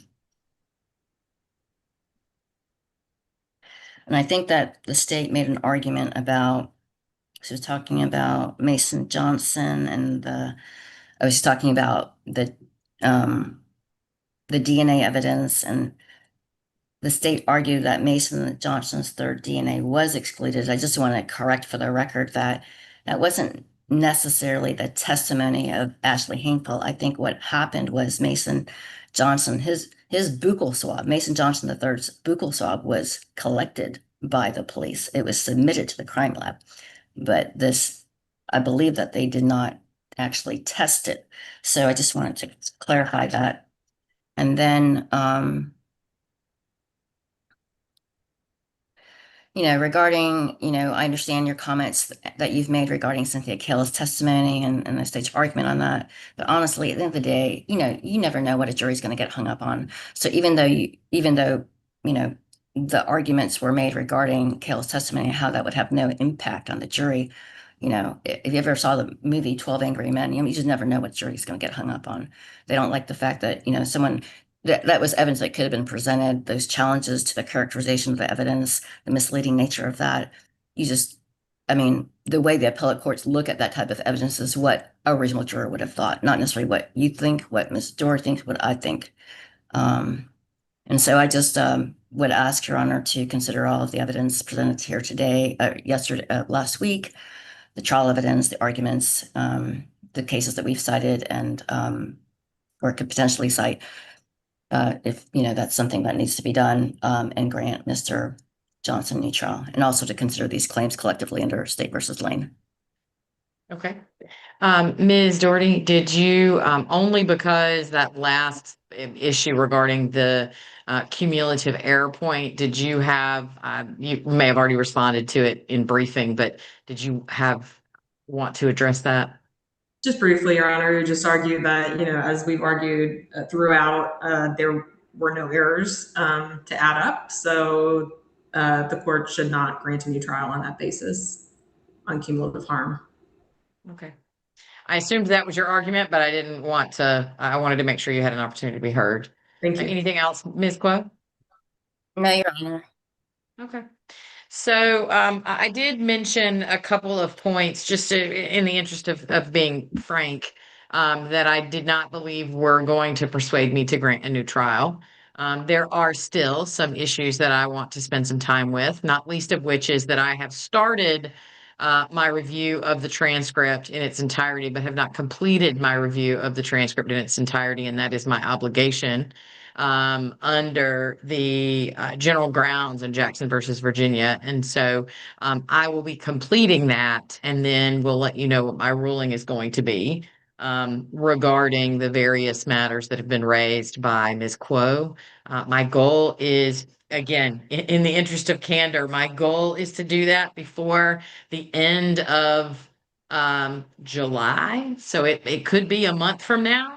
And it may be that what I do is tell the parties this is going to be my ruling and ask for a proposed order from one side or the other. It may be that I draft my own order.